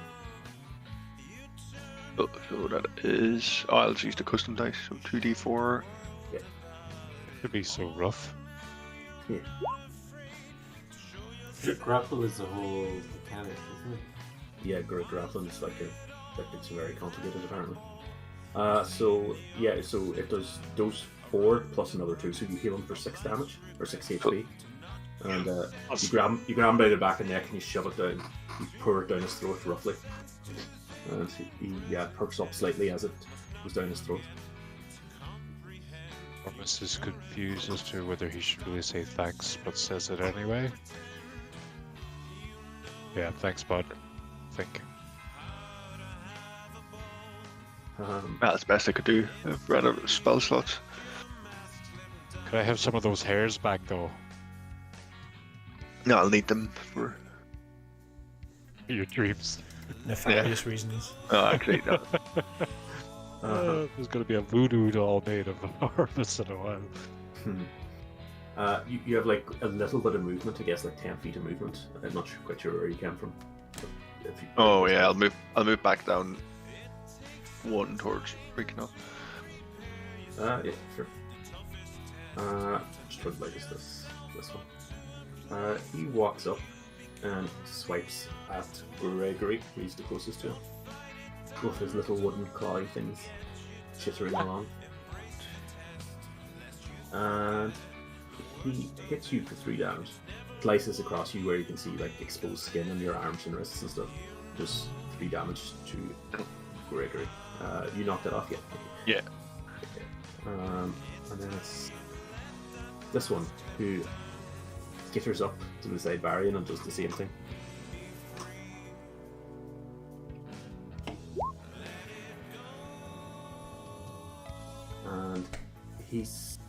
his claws on you again, but your chainmail armor holds up. He's not quite able to find like anywhere to pierce into it.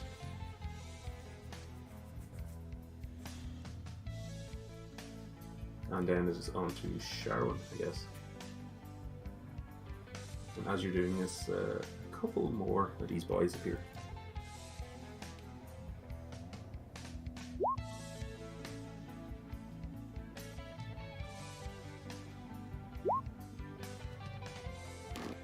Yeah, so it's on to Sharon.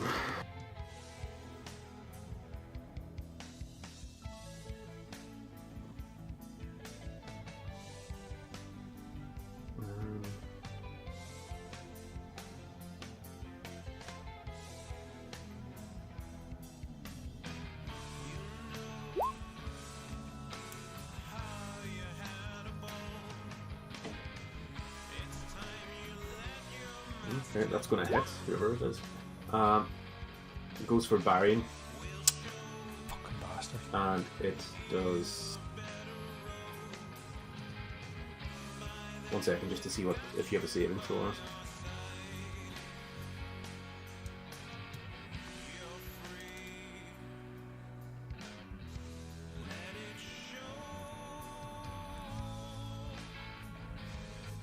Yeah, that's, I guess.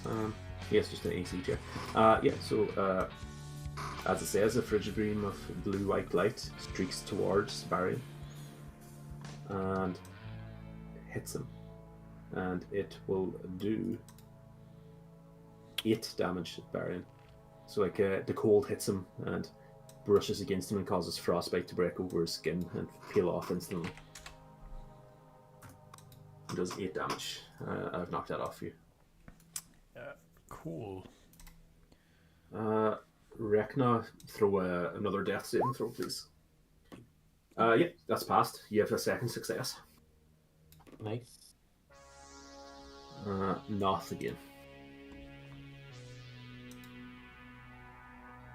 Buzz, muted. Just going to. I'm going to go for this guy here. I'm going to run over. I'm going to use my short sword. Go for it.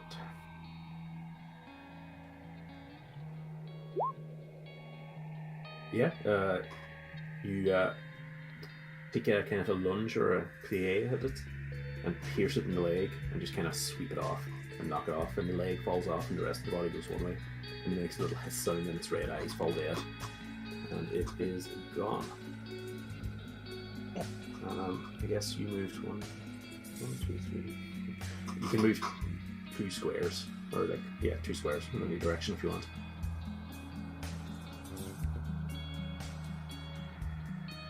Yeah, and back to Armas. Yes, bye. Armas. Is that Bellic that I'm right beside? No, that's No, unconscious. that's the knight. That's the knight guy. Yep, short sword on him. Oh, he's unconscious. Can I still kill him? If you want, yeah. No. Right then, in that case, I'm going down here, short sword, this pop up. Yeah, go for it. Yeah, that hits. And again, you pierce him and go right through his like little wooden body and kick him off, and he goes flying backwards dead. Nice! Yeah, and because you only moved like 1 square there, you can move 5 squares, or like if there's any diagonal accounts, slightly different, but just...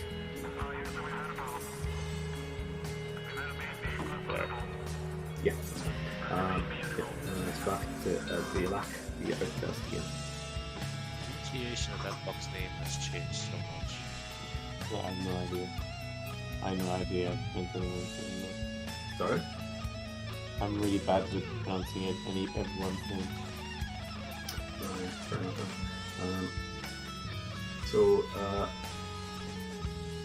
the flaming sphere that's here that I forgot about, that I'm not going to punish you for, it is now moving up to here. I should probably just add the token in, but it's moving up to here actually. So it's between all 3 of you in that square here. should add a couple of unfortunately. That's not his move though, he can just control that because he's already cast that spell. So it's there between all three of you right now. Use Dead Frog maybe, just so we remember. Yeah, thank you. It's a good shout, man. So, this Dead Frog is actually a flaming sphere that will cause damage if you're standing beside it at the time when it happens. What? It's at the end of your turn or start of your turn, I guess. It is.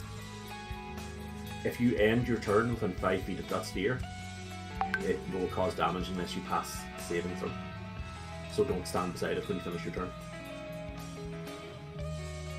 If that makes sense. Yeah. Now for his actual move, he uses Bark Skin. Well, he touches himself. Yeah. As he touches himself, you see his skin starts to crust over the same way that the knight and the mage woman, the same way their skin is, it also crusts over for him. Like a furry skin? Or... Yeah, it's like a rough bark-like appearance is the way it's described. And so Bradford rolls another death saving throw. He's +2, so he fails this one, so he's 2 and a 1. And Barian is up next. I was going to attack the wood blight, or what we call them from here. Yeah, Have we hit that tree yet? No. Yeah, man, go for the big fuck off tree.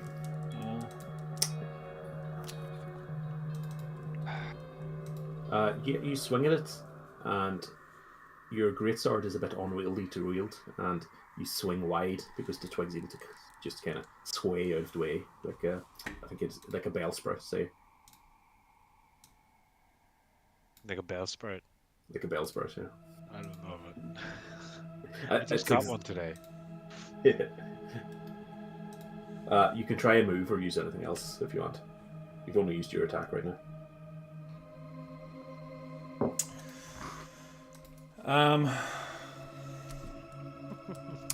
I want to move towards Belloc, and I know this guy's going to swing for me. I have one of my dice to reduce the damage he does, though.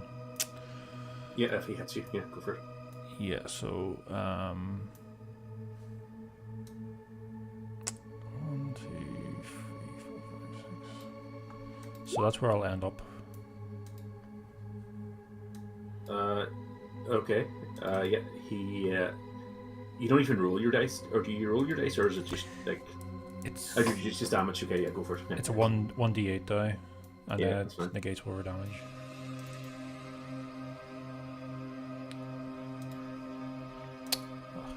So you take 5 damage. Knock that off yourself. I actually really need to piss. Back to 6.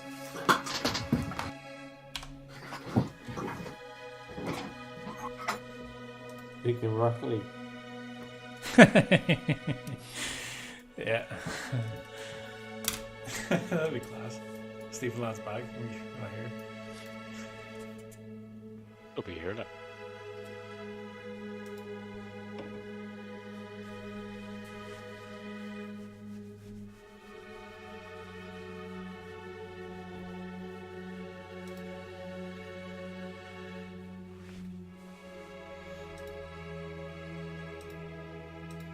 These 2 people under his spell, or are they like? I think they are, yeah. I think we have to go for a Belloc, if I'm honest.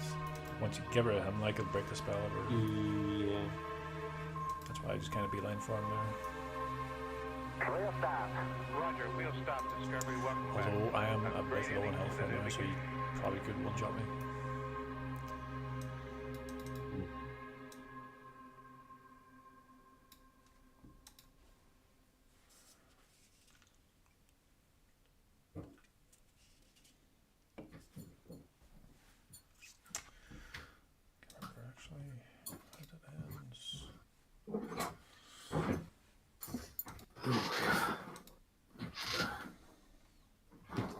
Hello.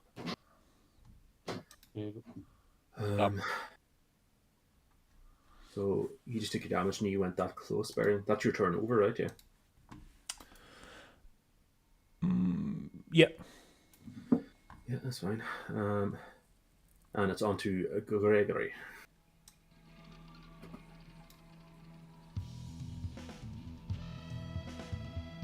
Alright. Dice are. Oh no, I moved. Where am I? I'm gonna get away from that big orb anyway.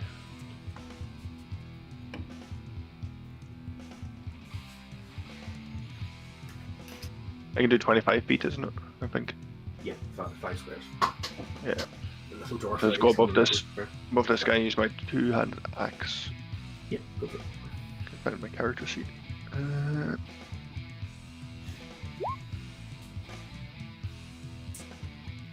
Yeah, again, your two-handed axe crushes him, smacks him down, and turns him into twigs. Jesus Christ. I don't think you've had a single bad axe roll, have you? Across any of the sessions? It's crazy. Calm down, Gregory. Jesus. Yeah. Making me look bad. How's that gain say? A home out. You can move 1 square in any direction before your turn's over. No, I'm gonna move back a square. Yes. Okay, so it's this Twiggy boy moves up to here. This Twiggy boy moves up to. I think stuff I'm gonna say is there really. This one moves through to here. And it's on to Sharwin again.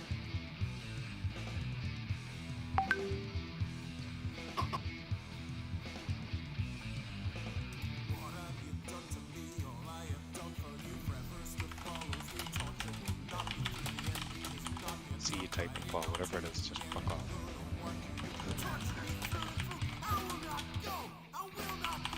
Okay.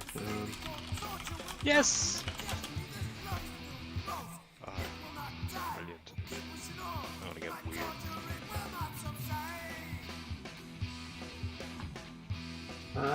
Okay. You can match this again, I guess. And cast it on Varian. And does 14 damage. 3 missiles appear above her hands. She sweeps it down again and smacks into Varian's body, knocks him back, and he flies backwards with his eyes closed and hits the ground. Unconscious. Yeah, I'm out.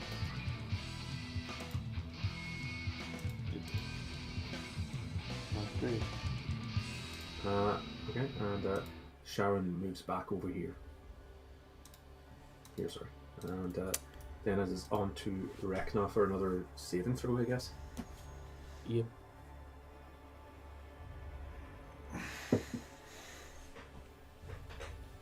This we don't, I don't. Yeah, you get another +1. Nice. That's your third one? Yep. Yeah, okay, so you're stabilized now, you don't need to make any throws. You don't wake up, but you can't die unless the whole party dies or unless a monster comes over to try and fuck you up. I don't get another go now, no. That was my goal. No, that's your go, yeah. Okay. I'm gonna say you can keep rolling a d20 every round, and if you hit a 20, you wake up with 1 HP though. Oh, so I'm not You're not awake, no, it just means you're not okay. it just means I'm stable. you're not gonna die, Yeah. you're stabilized, Yeah. and it's Nathi.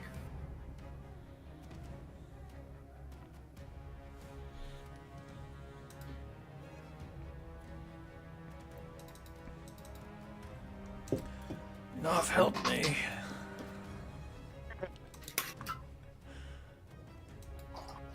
That worked. It did work. Okay, so I'm going to save you. I'm going to. I can't run over there, so I'm just going to use my short bow. Long bow.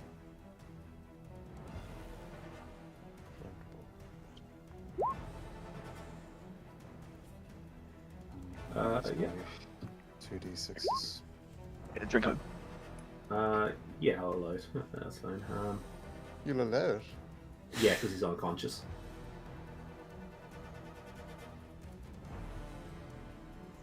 Like the Barion's unconscious, that's what I mean. Oh. So 16. Yeah. So that like whacks into Balak's shoulder and sends him flying backwards.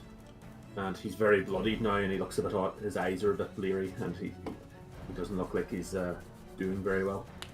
He's had better days. You guys come in and fucked up his life.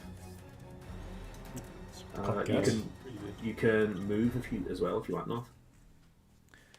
Yeah, I'll go over to where has he moved back to? Who? Balak. He said he was pushed back, but he's in the same. Oh yeah. No, I mean he just kind of stumbles backwards, but he's still within the same couple of feet. Oh, right. Well, I'll just stay here then, I guess. Oh wait, hang on. There's a ball of fire. Hang on, I'll just. Oh, you're so lucky. Let's go over there. 1, 2, 3, 4. You won't reach there, but there's fine. Like you're only allowed to move 5 squares.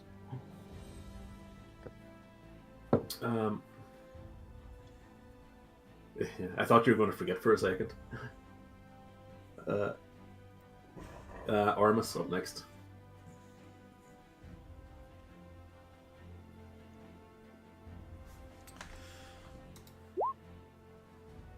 Okay, so if you're talking, I can't hear you. No, stab that book there. Yeah, you swing out at him and chop into him, and you knock a few like I don't know, splinters off him, but it doesn't quite cut through him. Unfortunately, he doesn't have enough heft behind the swing. I'm gonna say you don't want to move again, no? 9. Cool. Back to Balak.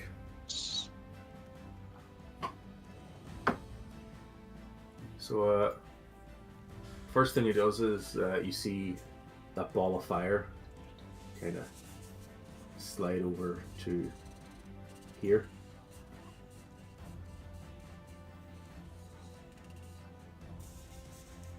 And he uses Cure Wounds on himself.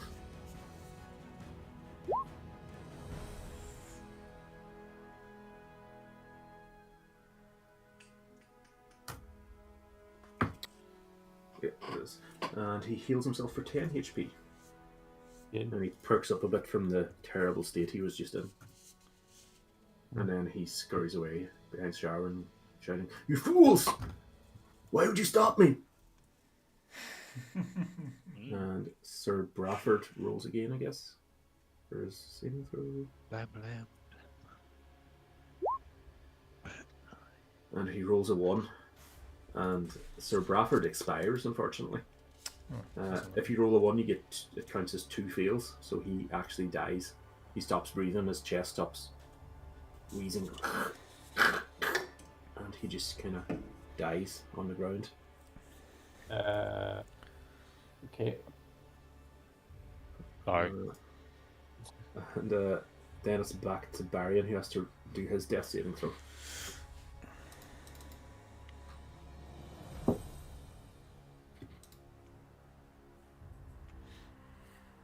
And that is a success. So you get a +1 on that little thing in your character sheet, Paul. Yeah, I got it. Yeah, cheers. Cool. And back to Gregory. Forgot to freaking. It doesn't matter. So, Gregory's just gonna slip back here and use his crossbow. Oh, who? Actually, no, I can just go and use my axe on this guy. 20 incoming. Yeah. 10. Yeah, so you swing down, but for once you actually you miss. The axe is a bit bulky, and you swing down and miss the little body of the twig blight, unfortunately. Yeah, I'll just stay there then, I guess. Yep, sure. And this twig blight comes here and pulls out his claws. Or he doesn't pull out his claws, they're just part of his body. He can't really do that. And tries to swipe at you, but it impacts on your pauldron, I guess you'd call them, on your upper arm, and doesn't pierce through. Doesn't do any damage. And then the other one beside you does exactly the same thing, except he's already standing there, so he kind of swipes at you. And Also, the same thing. Your armor holds up and it kind of slides against it and makes it. You know that sound of like nails on a chalkboard? Against Oh it, yeah. and doesn't do any damage. It's back to Sharon, who will use. No, she's not that left. That's fine. Ray of Frost again, I guess.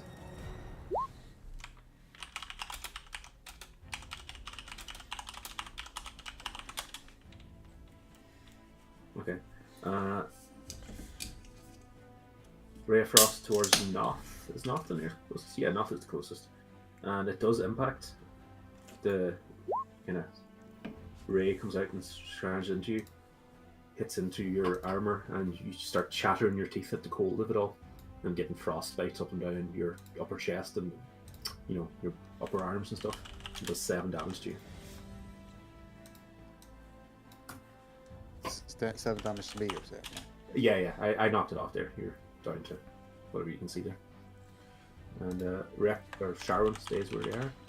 And Rekna is stabilized, but if you roll a d20, if you have 20, you get 1 HP back.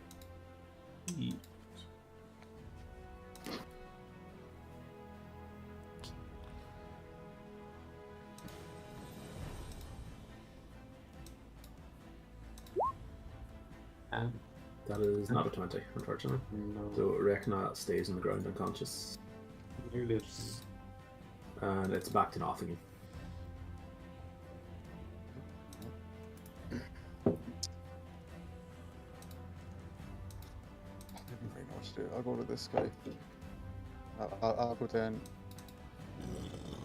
How many squares am I able to move? 5, because you're a dwarf. 1, 2, 3, 4. Here. Yeah, that's fine. Okay. Greg, how are you doing, by the way? You doing alright? Yeah, not bad. Okay, Good. cool. I'm gonna. Well, you've got 2 guys around you, so I'm gonna have to go for that. I'm gonna use my short bow. And I'm gonna use it on this one. Yeah. You pull out your sharp bow, string an arrow, and thwack it out, and it goes flying through the air and impacts into the middle of the Twiglight's head, and it kind of staggers back, and you see the light in its eyes go off while it's still standing there looking right at you. But it is I gone. only have like 3 hit points or something. What's the story?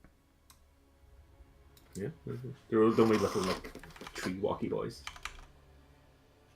But yeah, you actually did like 11 damage with your sneak attack thing, yeah. Oh shit. Yeah. I guess you used your movement points, so that's that for now. And back to Aramis over here. That buck I'm looking at is dead, right? Did you already hit it? I don't think you hit it last time, no. I did. You said it fell back dead. Yeah, okay, if you say so, it's dead. Okay. Well, I don't know, like, I genuinely don't remember, because... No, I'm pretty sure you said it was dead. Okay, yeah, that's fine, yeah. Could I hit that buck from where I'm at? I'm not really sure I could. Which buck do you mean? And we'll hit them with what? My longbow. I think the longbow reaches 120 feet, so it's like... What's that? Fucking 24 squares? Longbow range 150 over 600. Yeah, well, if it's so within 150, it's just a normal one. If it's over 150 and beneath 600, you roll with disadvantage. But 150, yeah, that's normal. Go for it. Right, shoots for longbow. Yeah. Some. Hit the longbow. Yeah. So Back like you shoot at it, and the arrow hits it and goes straight through it, and it falls onto its little knees and falls down on its face and dies. Days. And it's back to Belek. And Belek shouts out, Enough of this madness! Peace! Fuck him. Are you sure? Look at Wait, what we no. do. Don't you see the power of this tree? still can't remember if I need that cunt alive. Hang on. Well, I say we threaten to kill him if he doesn't release these two people from their stupor. It can't be done. They belong to the tree now. Oh shit, well then I guess we're gonna have to slit your throat. Who has the dagger handy? Here, Enough. have mine. Fine. Have at you. I'll die on my feet. You will not. You'll go back to prison so I can go into fucking ransom. So he uses his flaming sphere and drags it here, I guess. And then Where, sorry? he Did you do that again? frog icons. What does this do? Where? Sorry, are we still in combat? Because I can't see the turn order thing anymore. Oh, did it fucking go away? Sorry. Oh, there it is. Yeah, sorry. I don't know why that went away. I didn't close it. My bad. Sorry, I was just really confused there.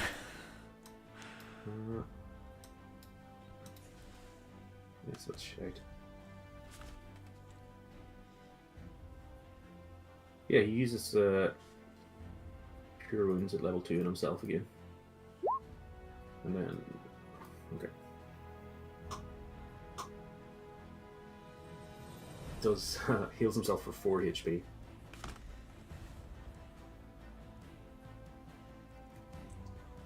He backs off slightly further into here, behind that wall. He's kind of in cover, so if you shoot an arrow at him, he's going to be slightly more difficult now. Sir Brafford is unfortunately fucking dead now. And it's back to Barian, so roll your death saving throw, please. Aaron, you fucked, are you? That is a failure. Yeah, Barian's unconscious in the ground, and Rekna is too. Yeah, I'm fucked. So yeah, that's a failure, and then it goes on to Gregory. Gregory takes a healing potion. Yeah, you set down a healing potion. Give us a 2d4 there, please, Gregory.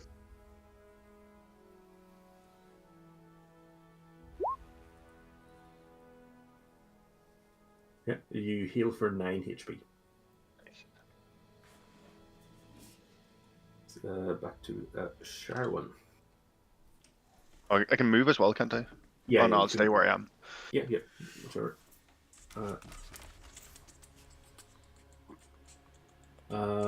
Yeah, okay, I guess that's... Sharwin uses Ray of Frost again. And uses it on Noth.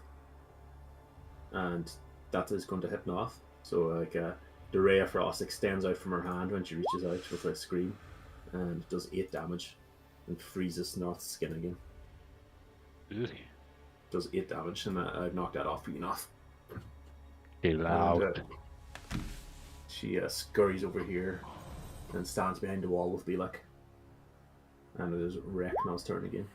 So you're stabilized. Oh, that's unlucky.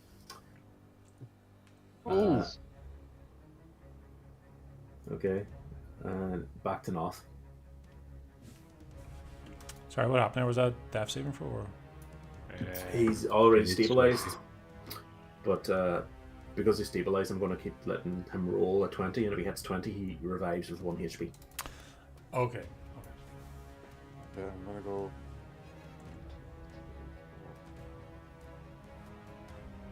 I'm gonna go up here.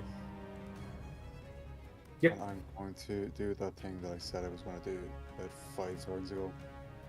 I'm going to put oil on my bow, on my arrow. Yep. Go for it. Right, I did it. Okay, so you've applied oil to, whatever, like a couple of arrows or 1 arrow, whichever you prefer. You're allowed to shoot flaming arrows now, whatever you want.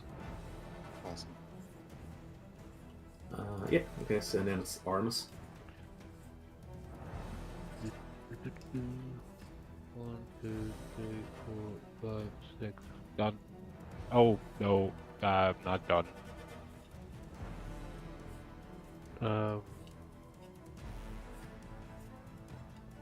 Yep, done. Yeah, okay. You done, yeah?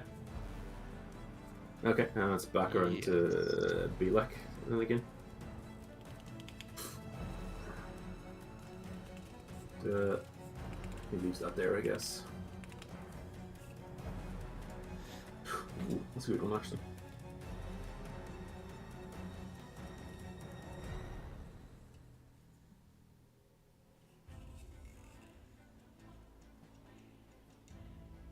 How long does it last? Up to 1 minute. Okay. Belek uses Entangle here. And vines sprout out the ground all through, like, kind of, like, say from there to there. So basically in like a 20-foot range, so like the 9 squares, with this one is the middle one. Vines sprout out of the ground and start like trapping up your feet and making it awkward for you.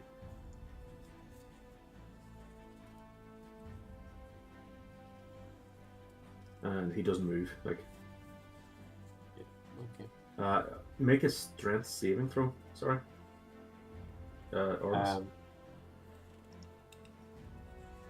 Who, me? Yeah. Yeah. What? Saving throw. Just hit strength on your character sheet. Strength.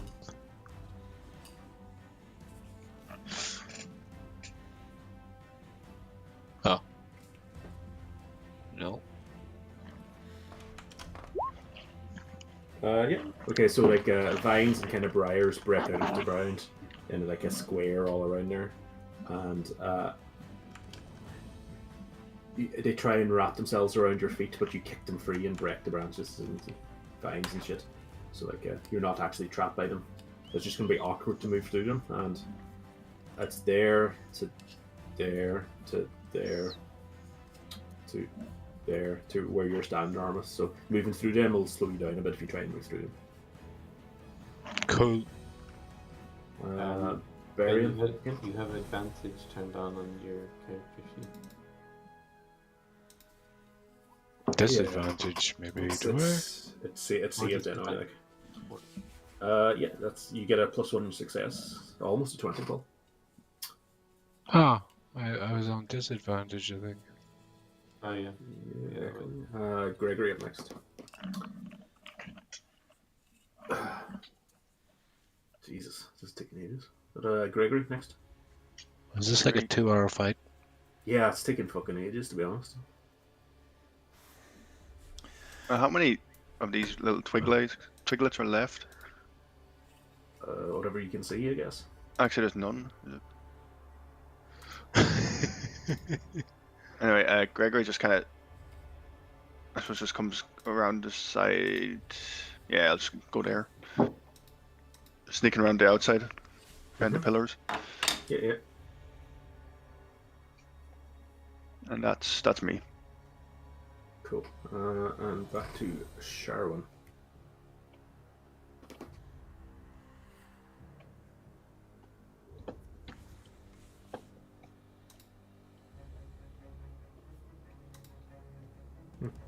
Don't know why they have that, but whatever. Jeez, that's an old photo, Stephen.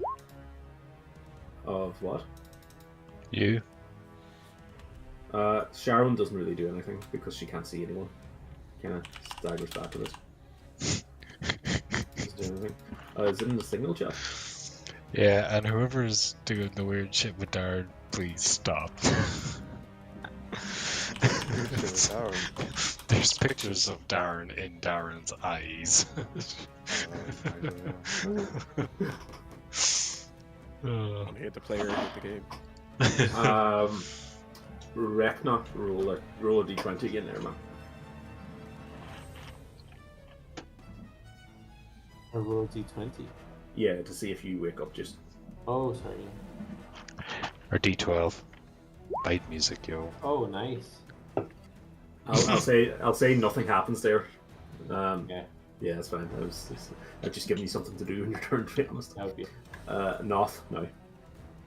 Just choke. Just die in my sleep. Yeah. I'll stand here. And I'm going to fire. Oh, wait, hang on. Forget what I just said. I'm going to stand here. I'm going to fire my flaming arrow at that tree. Yeah, go first.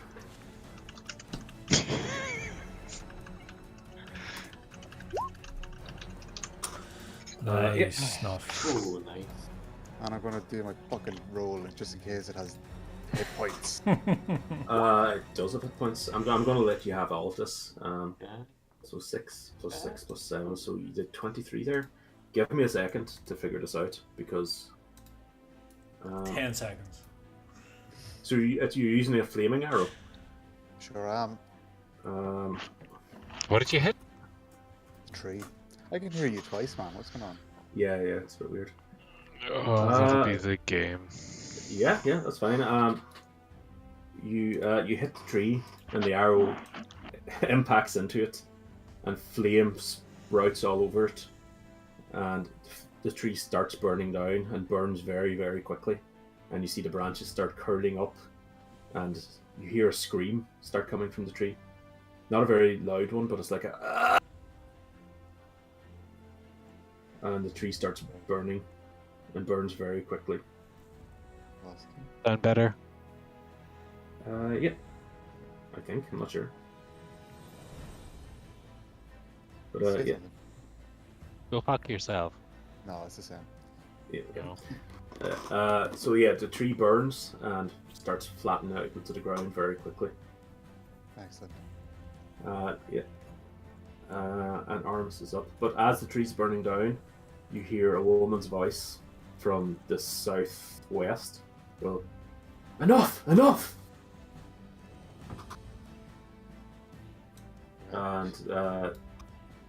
then it's Armas. I can still hear you twice, even though you're muted in Discord, man. It's Oh, it's coming in through the It's, the game. it's the fucking roll 20 thing, I think. Yeah, try that. If you highlight just above his name, you can mute him and that. Yeah, it's muted now for me. Yeah, now. I can't hear you at all now, Ben. So you should unmute yourself. Did you mute him in Discord? Muted himself. Is that better? Yeah, There you go. That's it. Success. So, yeah. Um, So, you just set fire to the tree and it's burnt really fast. And it's starting to curl up in flames. Set And fire to as the this is third power. happening, as this is happening, it passes on. It's Artemis' go now. But and as the tree is burnt up, and you start to see it like crackle and burn as it reaches to the sky, you hear the woman scream to the southwest. That'll be the girl who was here at the start, because she is part of the tree, right? And those fucking twigs and shit, they're still going to trap me if I move towards them, right?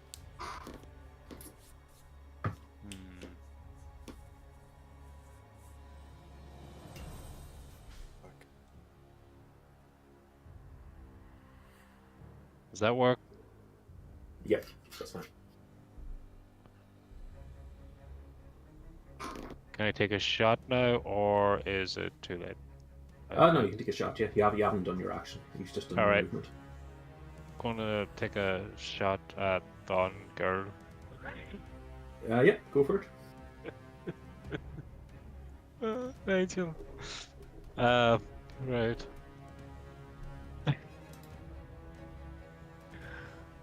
Oh, where's my sheet? Sorry, I had to refresh. Hang on.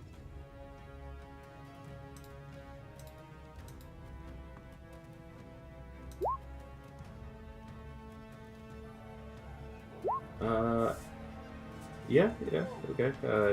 You take a ping at her, and it impacts into her, and this kind of bark skin that she has going on, it thwacks into like part of that and sticks there without actually hurting her. And she kind of turns to you and goes, Enough! I'm free now! Are you though? Or is this what's keeping you bound, trying to tricksy us? Prove it. And then it's on to Balak.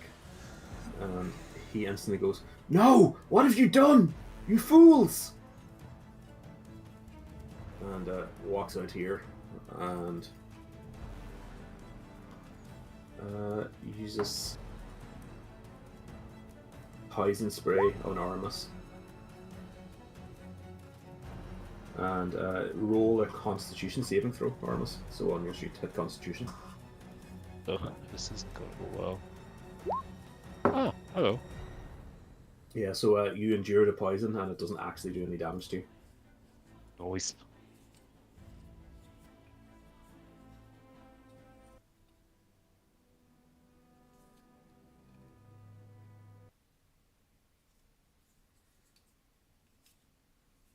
Sorry. Wrong one. There we go. Yeah, so it doesn't actually do any damage to you. And Belek starts crying. He's very upset. So Bradford is dead. It's back onto Barian.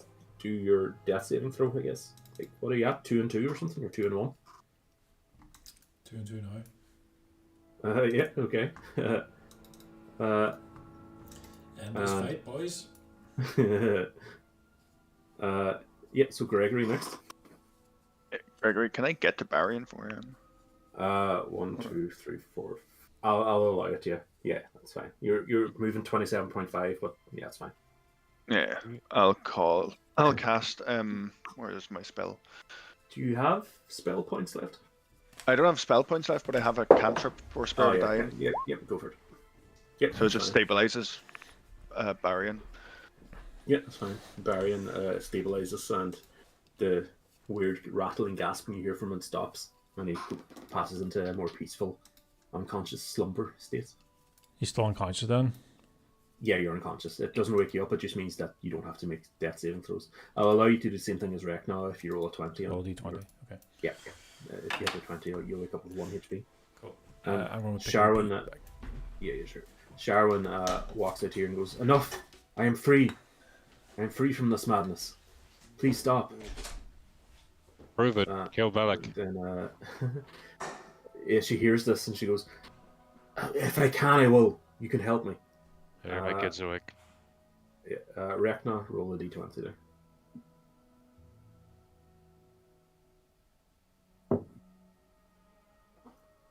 Rekna's not here, man. Is he not? No. He fucked off. He said he was going to sleep. Did he actually? No, he just disappeared. Typical Mark.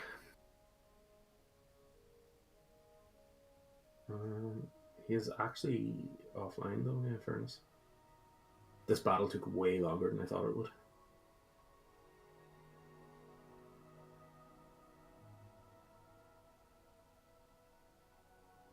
Whatever, it's not really, doesn't really matter right now. It is your go anyway, Noth, if you want to try it. Well, I don't even know what I'm doing, man. Am I trying to kill this guy? Where is he? Yeah. So your wand's like giving out saying she's free, and Belek's upset because he fucking wrecked his tree. Right. Where is he though? That's what I'm asking. Is that him there? This one down here, yeah. And then that's her here. Alright, I jump down here. And I'm gonna hit him with my sharp one.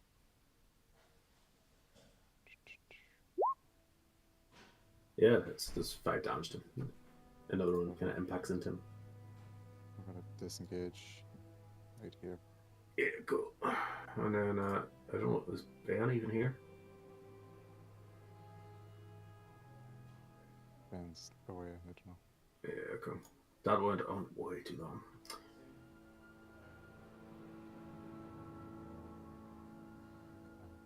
Tired. Marlon, you're silent. At mute. How long were you on mute, man? Yeah, I'd say you was muted for a while, like, yeah. I think so, yeah. Oh no. Oh well.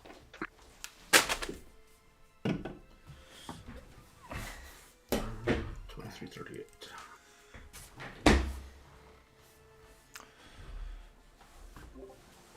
I think there was that point when you were talking to Ben about how he was muted or not muted. I did see Marlon move his mouth at least. And I was like, oh, maybe he's just talking to them in the game, so I won't point it out.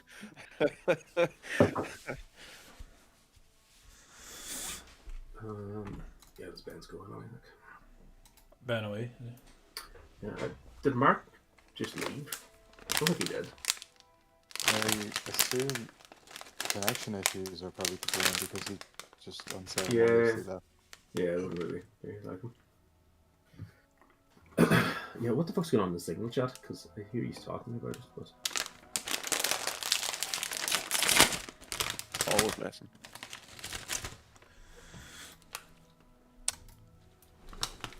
No.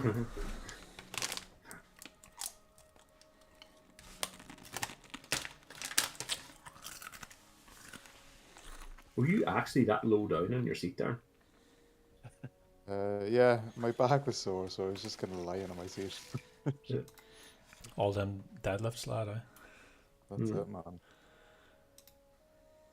Sweet. The barbells are sore after I get.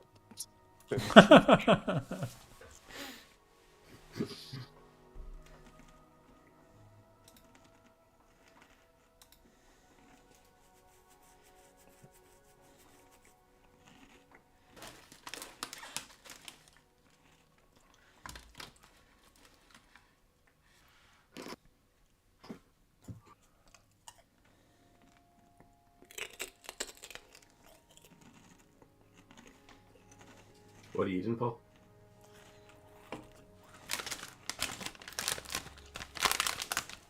Yeah. Beer. Cali. Buffalo Chipotle. Guilt-free crisps, apparently. Say that second word one more time. Chipotle. Oh, okay. What did you hear? I heard. Yeah, no, I heard it as well. What did you hear? That's what I was. It was something like Chipotle or something. I don't know what it is. Chipotle. Chipotle. Chipotle is what you said. Oh, okay. Oh, that's what I heard.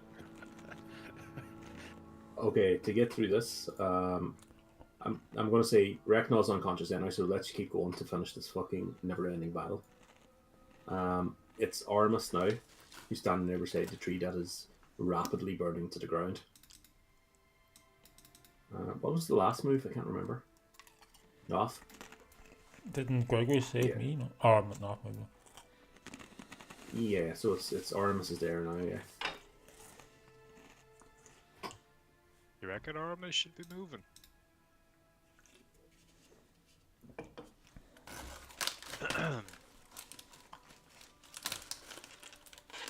Very big tree, so. //. Oh wait, no, she's with us, right? I'm going to say it's too late. I was. So like, gone. yeah. Well, you knew it before you left. That's how you knew you did wrong there. I knew So that you she slash had at her, the and set. she puts up her hands, and she's like, "No, stop! I'm free now!" And you slash down at her and slash across both of her like forearms on either side, and cut her open, and she takes 8 damage, and she gets a bit fucked up by it, to be honest. Like, and she falls back. You fool! No, stop! I know, but stop. What should have been talking shit. Yeah. And feel like he's a bit fucked up, and he cackles and goes, Fine. And he uses poison spray on Sharwin. Huh. And he's like, enough, you can't fucking have her. She won't be free anyway. And Sharwin has to roll for his saving throw. She makes the saving throw and only takes half damage, but it's still 6. And the poison washes over her body, and she falls to the ground, shaking and unconscious as well. So she's just unconscious. She's not dead yet. Sir Bradford knows that is dead, and Varian, you're still unconscious, aren't you? Well, Gregory did his thing. I just need to roll a d20. Yeah. So you roll a d20. If you have 20, you get 1 HP back.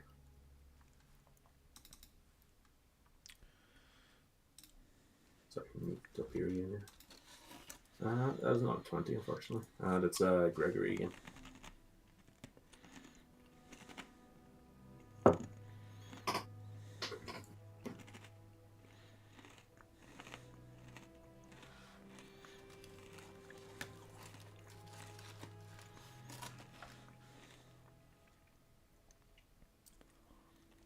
You might be muted, Marlon. I can't see your mouth. Yeah. No, Gregory slips back there and then uses his crossbow on Balak. Yeah, that'll work. And you do 7 damage. Whacks him in underneath his like ribs or whatever down there, and knocks him kind of sideways a wee bit, and he staggers with it. And he's very fucked up. And at this stage, he's just cackling manically, going like that. And Sharon has to roll a death saving throw, I guess. So I'll say it's. She gets her death saving throw, so she has 1 success on it. Then it's Rick now, he's not here. And back to North.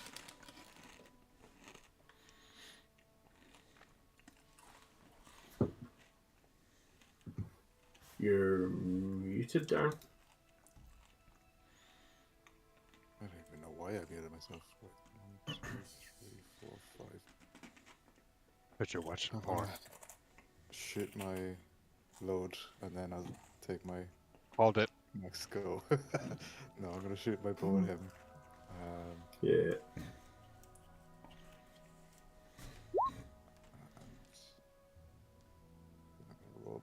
Yeah, you shoot at him and it does hit him. Oh, forget that roll.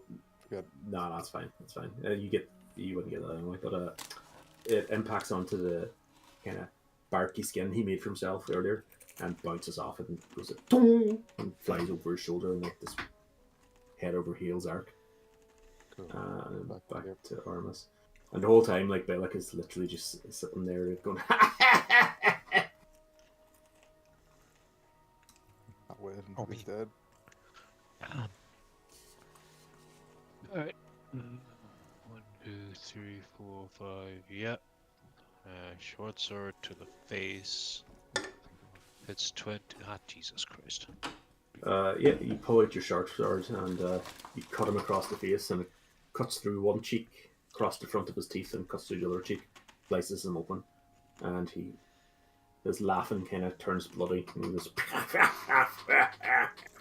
and he falls to the ground and starts tremoring and passes And out he dead. says, why so serious? Yeah. Guys, he's dead. Guys, we He's did it. finally dead. Congratulations.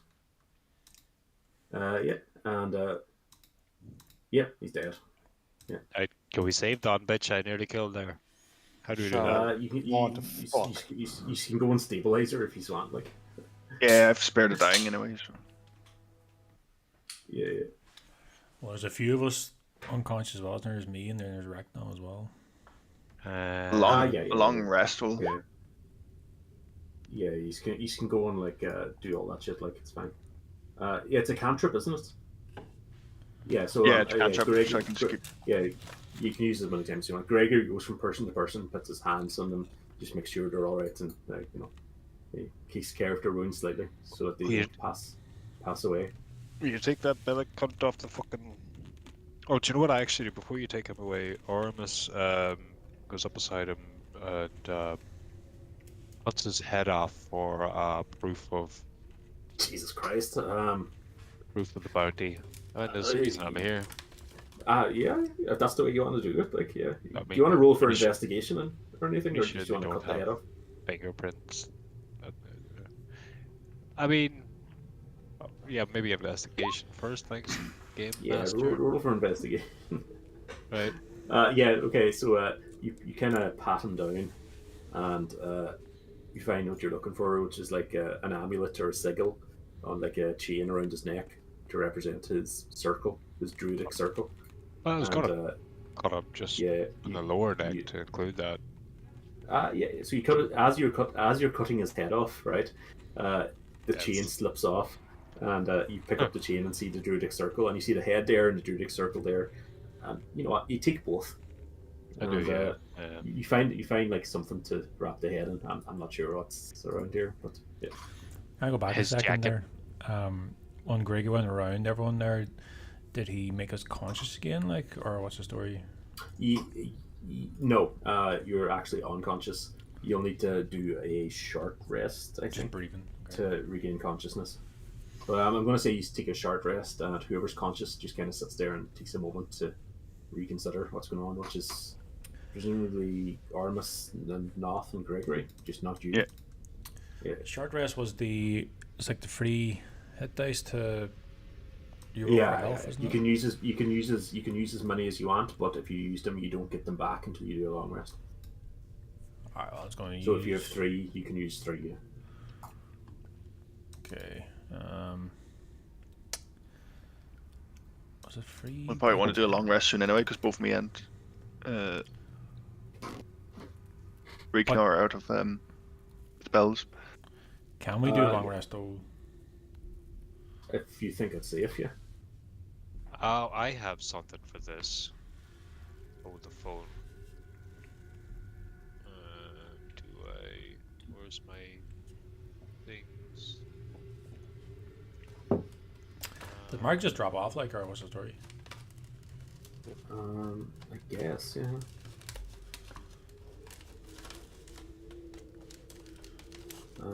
It's alright. That's fine. You can do what you want now, but that was kind of like the guy in the dungeon. I was going to talk to you about meta stuff. You should guys okay for another half an hour to an hour, or do you just want to talk now? I'll probably head to bed soon, I think. Yeah, kind of. I'm still tired. Yeah. So I'll do it now. Like, just because that's kind of like a natural. You can go back and like turn in your quests and talk about stuff as you go on, but like that's kind of a natural endpoint to this dungeon. Well, you have kind of kicked the fucking hornet's nest with some stuff on the way back up, but the general stuff of the game, I was going to like suggest different things in the way you could progress it without giving you spoilers, if that makes sense. I think this dungeon was fine, but it was very grindy. There's a lot of combat and a lot of like grinding through the combat mechanics, and I can alter that and make it faster. But I was going to say like give you kind of options in terms of like what the way to progress going on if you want to go on, and do like more improvisational stuff and role playing stuff, and emphasize that and just make stuff up. Continue with like a more structured thing around a preset module. And I'd pick a different module to this one, or continue with like the continuation of the Sun Citadels extension, which would also be kind of a grindy dungeon, but I would definitely take the emphasis off combat and like reduce combat to like enough to challenge your characters at the level you are at, and then like skip over the combats. So like just whatever direction you guys want for yourselves. So I'm kind of asking you, what did you prefer about it and what didn't you prefer? And if you still want to continue, you can say that too, obviously, but just to give you a chance to have some input. Yeah, I think more improvisation is good because the battles get a bit grindy, don't they? Because you're just like going in loops. Yeah, I definitely found that. Yeah, from my perspective, I was leaning on that because that's the way the module was laid out. So I was just following it to get to grips with it myself. But if you prefer the more improvisational stuff, you can have like, like character-based stuff, and then like have 1 or 2 combats per session instead of like loads of that. Like I thought it would be good fun to have Reknor pretend to be on the lad's side, and then we could use him. He could be like a Hail Mary at some point. Yeah. But then that was immediately shot down, and it's just like, all right, well. Yeah. I hope you get. I didn't shoot that down exactly. It was just like I tried to play it in character for what was going on. Yeah. Well, that's. Yeah, I think more improvisational. Yeah. That's what I'm leaning towards as well. Like, to be honest, there. But what are you saying? Like, are you keeping this game going, like this world going? Like we go back. Exactly. Yeah. It's like just because you've invested a bit of time into the characters, if nothing else. Like, yeah. So we. And then like you go back to the town and. So we go back to the town. We talk to like the townsfolk about what we discovered and did, and move on from there, kind of thing. The only thing I'll say about the more heavily improvisational stuff is that like it'll make it improvisational where you guys make stuff up and I kind of like my responsibility is to kind of mix it together into something that makes sense, and then like make up like little combat bits once or twice a session to have that part of it, because it is like the way the game is, unfortunately. But emphasize more that the characters interact and like you get into scenarios with characters socially rather than just hitting things with swords the whole time. I think getting back into the town for a night would be good, because you're forced to kind of interact with people. Like the combat's actually very easy to do. Like there's very little thought in it. From a role playing perspective, like. Yeah. The night we spent in town, there was no combat. Yeah. And that was actually like one of the best sessions, I thought. And it was awkward to start, because everyone was like, for people who hadn't done this before, you have no idea what to do. Exactly. So it was fun, like. Yeah, I thought that worked really well. For me personally, I the reason that worked really well is because you guys were all new characters introducing to yourselves to each other, and for me as a DM, I would have to improvise and do all the character-based stuff and be all the different characters and socially interacting. So like I can do that, but it's like it's a bit more difficult for me personally as a person. But like I could definitely do it. It would just be more like I would have to like put a little bit of work in. So there's like a bunch of different things that you sometimes struggle and sometimes don't. Even in that first session, when you started talking together, a good 60 to 70% of what was in the module that I used and what I created or had in the back of my head, you never touched. Like the vast majority of the time was, I thought you should meet in the bar and spend half an hour to an hour together. He's actually spent like 2.5 hours just shooting the shit. So like that's one thing from my perspective. Everything takes way longer than I would think. But I do think for this group, the being more improvisational and having like 1 or 2 combats a session is fine, because like I think 1 or 2 combats a session is just what you want, instead of like having a whole bunch of grindy combat. Yeah, I quite enjoy the combat, like, because I'm quite tanky. Like it's fun just whacking into things, like. But the improv stuff is a lot more entertaining overall, like. Yeah, but yeah, I can roll towards that. Like it's just I don't really mind putting a little bit of work in, as long as I know what you guys want, so that I can push it towards that.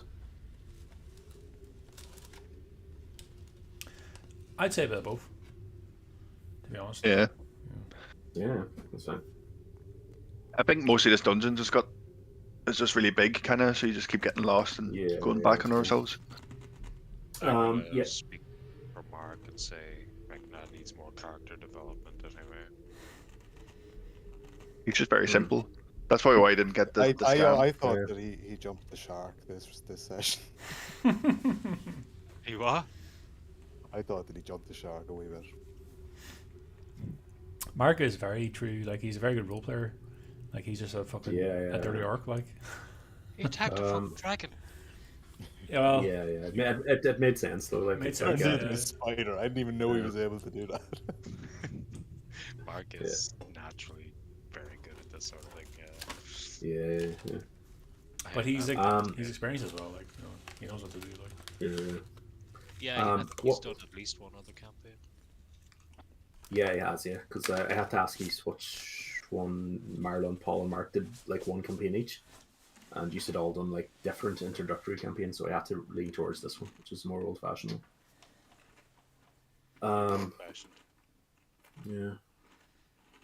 Yeah, it's cool. I definitely I don't mind like doing the more improvisational stuff. I actually think that would work. I would ask for your a little bit of input for you. So like if your characters have things that they want to engage with, I can have like a bunch of different stuff to engage with. It's just whatever. It doesn't really matter. Like it's literally just making shit up on the fly will work. It's just as long as there's a bit of input during sessions so that everybody's doing it. And then I can kind of push things along in some direction. Well, this dungeon in game time has really been 2 days, isn't it? Like 2 or 3 days. Yeah. Realistically, it should have taken about 4 sessions of about 3 hours each. I could have maybe pushed you a bit faster along things. I don't want to spoil it, but say for example, see tonight. I generally shouldn't do this, but I'll say it for now. See tonight when you're looking at that tile on the floor when you first started. That's a really simple puzzle, and you spent half an hour to 45 minutes on it. I can tell you what the solution is if you want right now. No. Yeah. I don't know if I shoot or not, but like it's I was sitting there like, and that I didn't have my camera on at the time, but I was sitting there going like, oh, for fuck's sake, like that's the solution was to stand on the tile and say the runes around outside in Draconic while you're standing on it. It's not And you awesome, guys were like, man. my mind, Kind but of. I didn't. you, Not yeah, even yeah, lying, it actually. yeah. Like you spent like an hour, you spent an hour in that and 2 hours on the combat at the end, and I was just like, you know, it's like I don't know like how to push you in any direction. I want to give you freedom, but like it's just kind of funny. But like you were doing shit like that all through all the sessions, like, and it's just like the freedom to do so, just part of it, like I guess.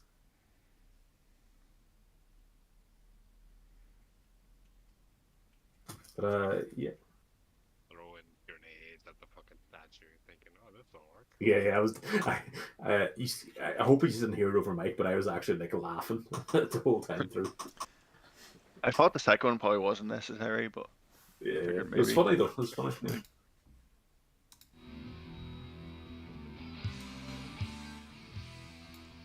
Right, we have to drop off. Get to sleep here. Yeah. KB. Right. Yeah, nice. Right. Alright, man. Good night, all. Boy, guys. You ways well done. Man. Yeah. What's that? Say bye, Darren. Bye, bye. Yeah, no.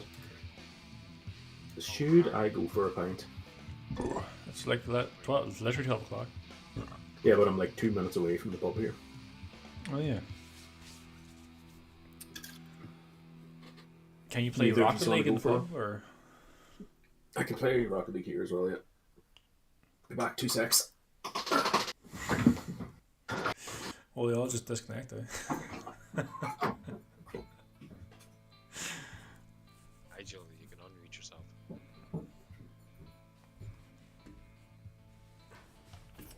I'm in a high pressure game here. So were we?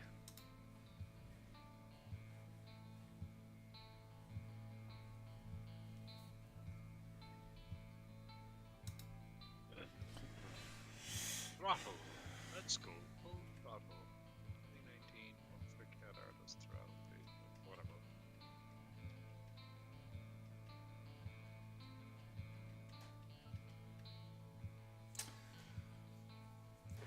Better go chat the card out here for a few minutes. Back in a bit. I said.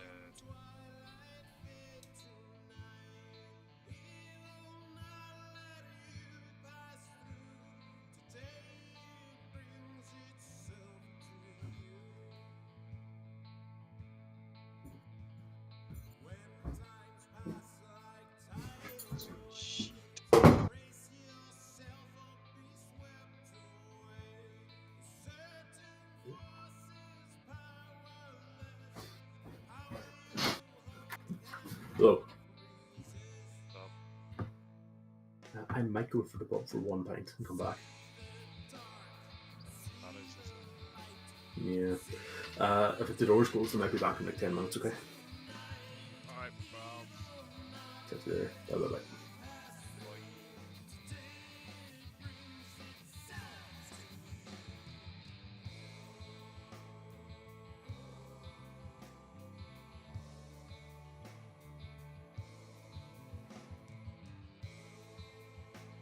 Oh, hey, everyone's gone. Fuck's sake.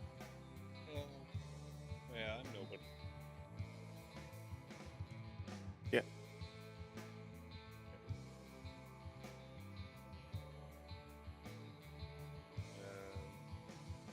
Steven's going to see if the front door of the cottage is open. It should be for another 20 minutes or so. So he's not coming back. Mark is... Mark just dropped at some stage, didn't he? Yeah, towards the end of that section. Paul is... I'd say hello to Carlo there for a minute. I heard that much, yeah. Well then, you're up to date. But yeah, I didn't really pay attention to other people dropping off. We'll play a game while we're Oh, sure.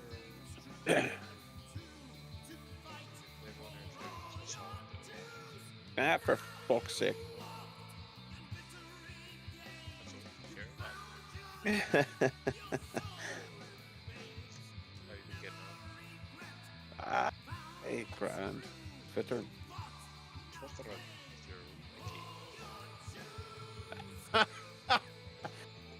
I hope everyone heard that, or your fucking teammate. Ah, I've turned it off. That's gonna annoy me. I'll forget about that shit. Oh, Jesus Christ.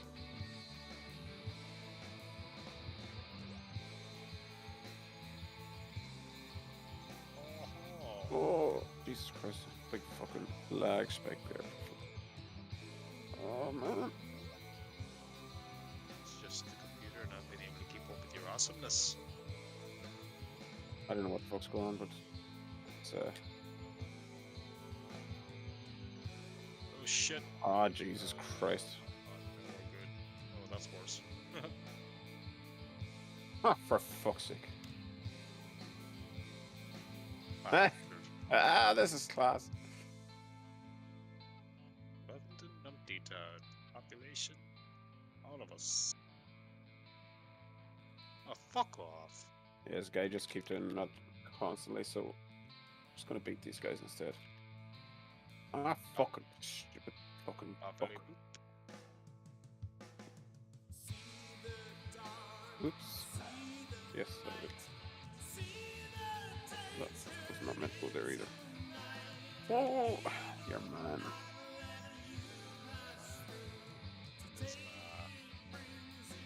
That's so good. Jesus Christ, these guys are shit as well.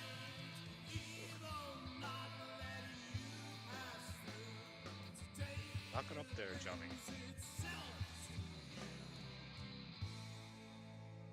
Good man, Tom. Do it again there, buddy. Oh, frick. Ah, fuck.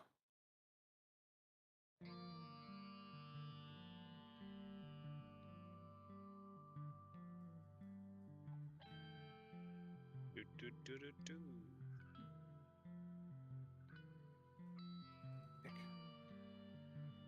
Reverse him. Love it.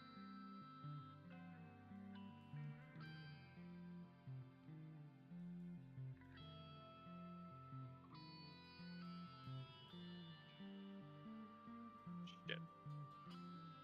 I got nothing. That's a goal. It's Nice. not. Ah, fuck off.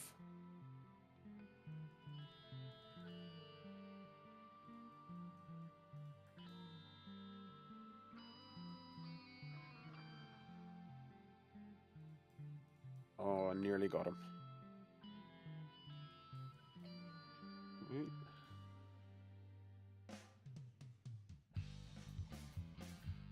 Ah! Oh, that was smooth. Criminally smooth. Oh, that wasn't. Fuck him. These guys in their demos are really annoying. Epic start.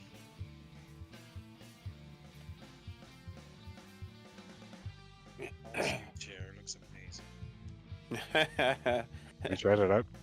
No. Oh, it's very fucking comfortable. Like a wee fucking Ferrari car or something. Just something that looks like it costs a heap of money. Nice. It probably did cost a heap of money as well. He got it. He put in a fucking expenses request through work. No way. They paid for the whole fucking lot. That's And unreal. he's still in training. I couldn't get over. Fair enough, submitting it, but them actually approving it.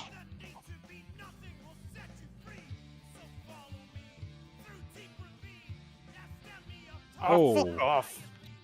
That was actually very nicely done. Ah, no. I made a balls of it though. When I got ahead of him there, I just stopped. Fucking goddamn. Oh.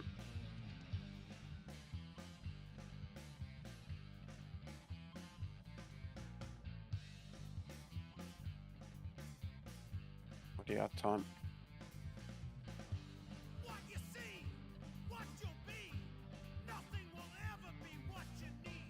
Sorry, buddy, but you know, fuck you.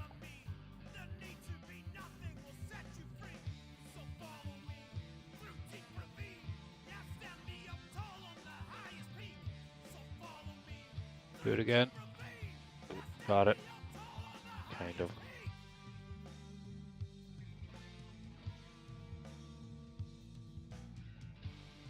Ah, fuck's sake. Obviously, him that done that. Yeah. Well, I am on the fucking team chat. You've been chatting away. Ah, fuck it. Oh, Jesus.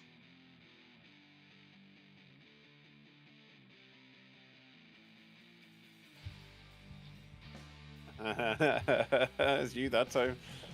It completely was.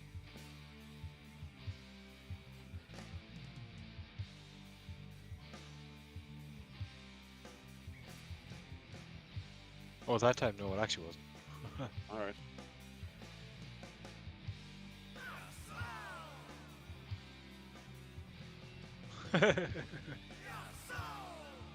See me giving fucks, did you?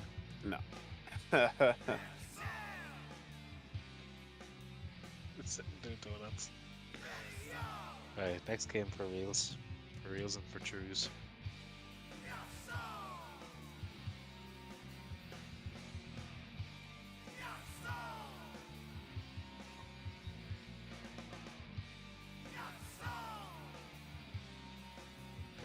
No fucking way. Ha!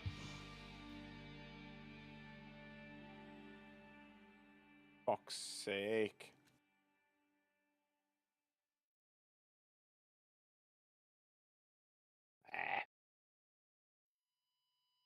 Tom was very quick to leave there. Good stuff. The wee bastard.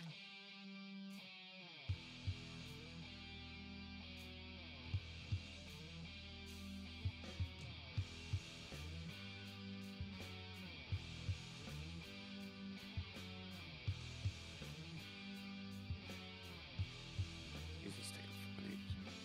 There we go. Not joining me to these fucking chats every game, is it? Yeah, every time. I have it on push to talk anyway, so that That's bollocks. Sephiroth. Talk to these cunts.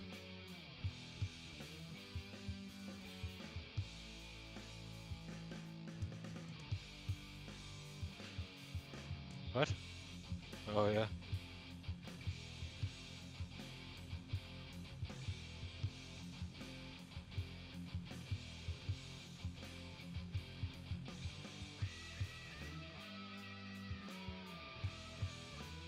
Oh. I nearly got. Introduce. No boost. Stop it. Oh man.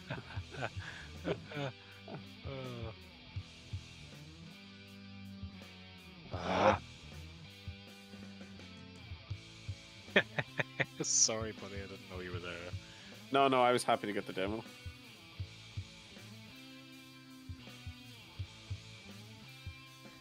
Did you or? Again.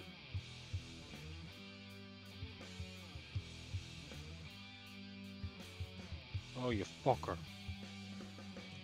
I just gotta keep going right down one here. It's great. You do that, I'll score goals. Eventually. Or do that thing. Oh shit. Oh, you fucker. Get down. Oh fuck me. Oh, you ball bag.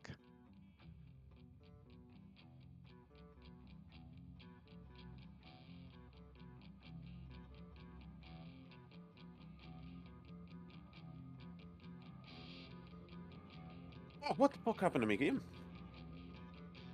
Your screen do that alt-tab thing? Oh, watch. I was going straight for the ball here, and then look. Yeah, I kind of wondered what was going on there. I didn't do that. It just the game did it. Very fucking annoying.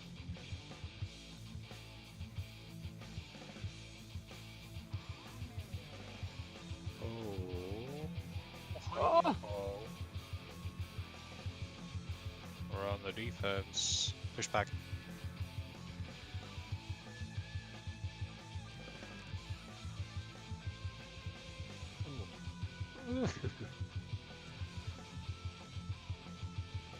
Oh. Hit.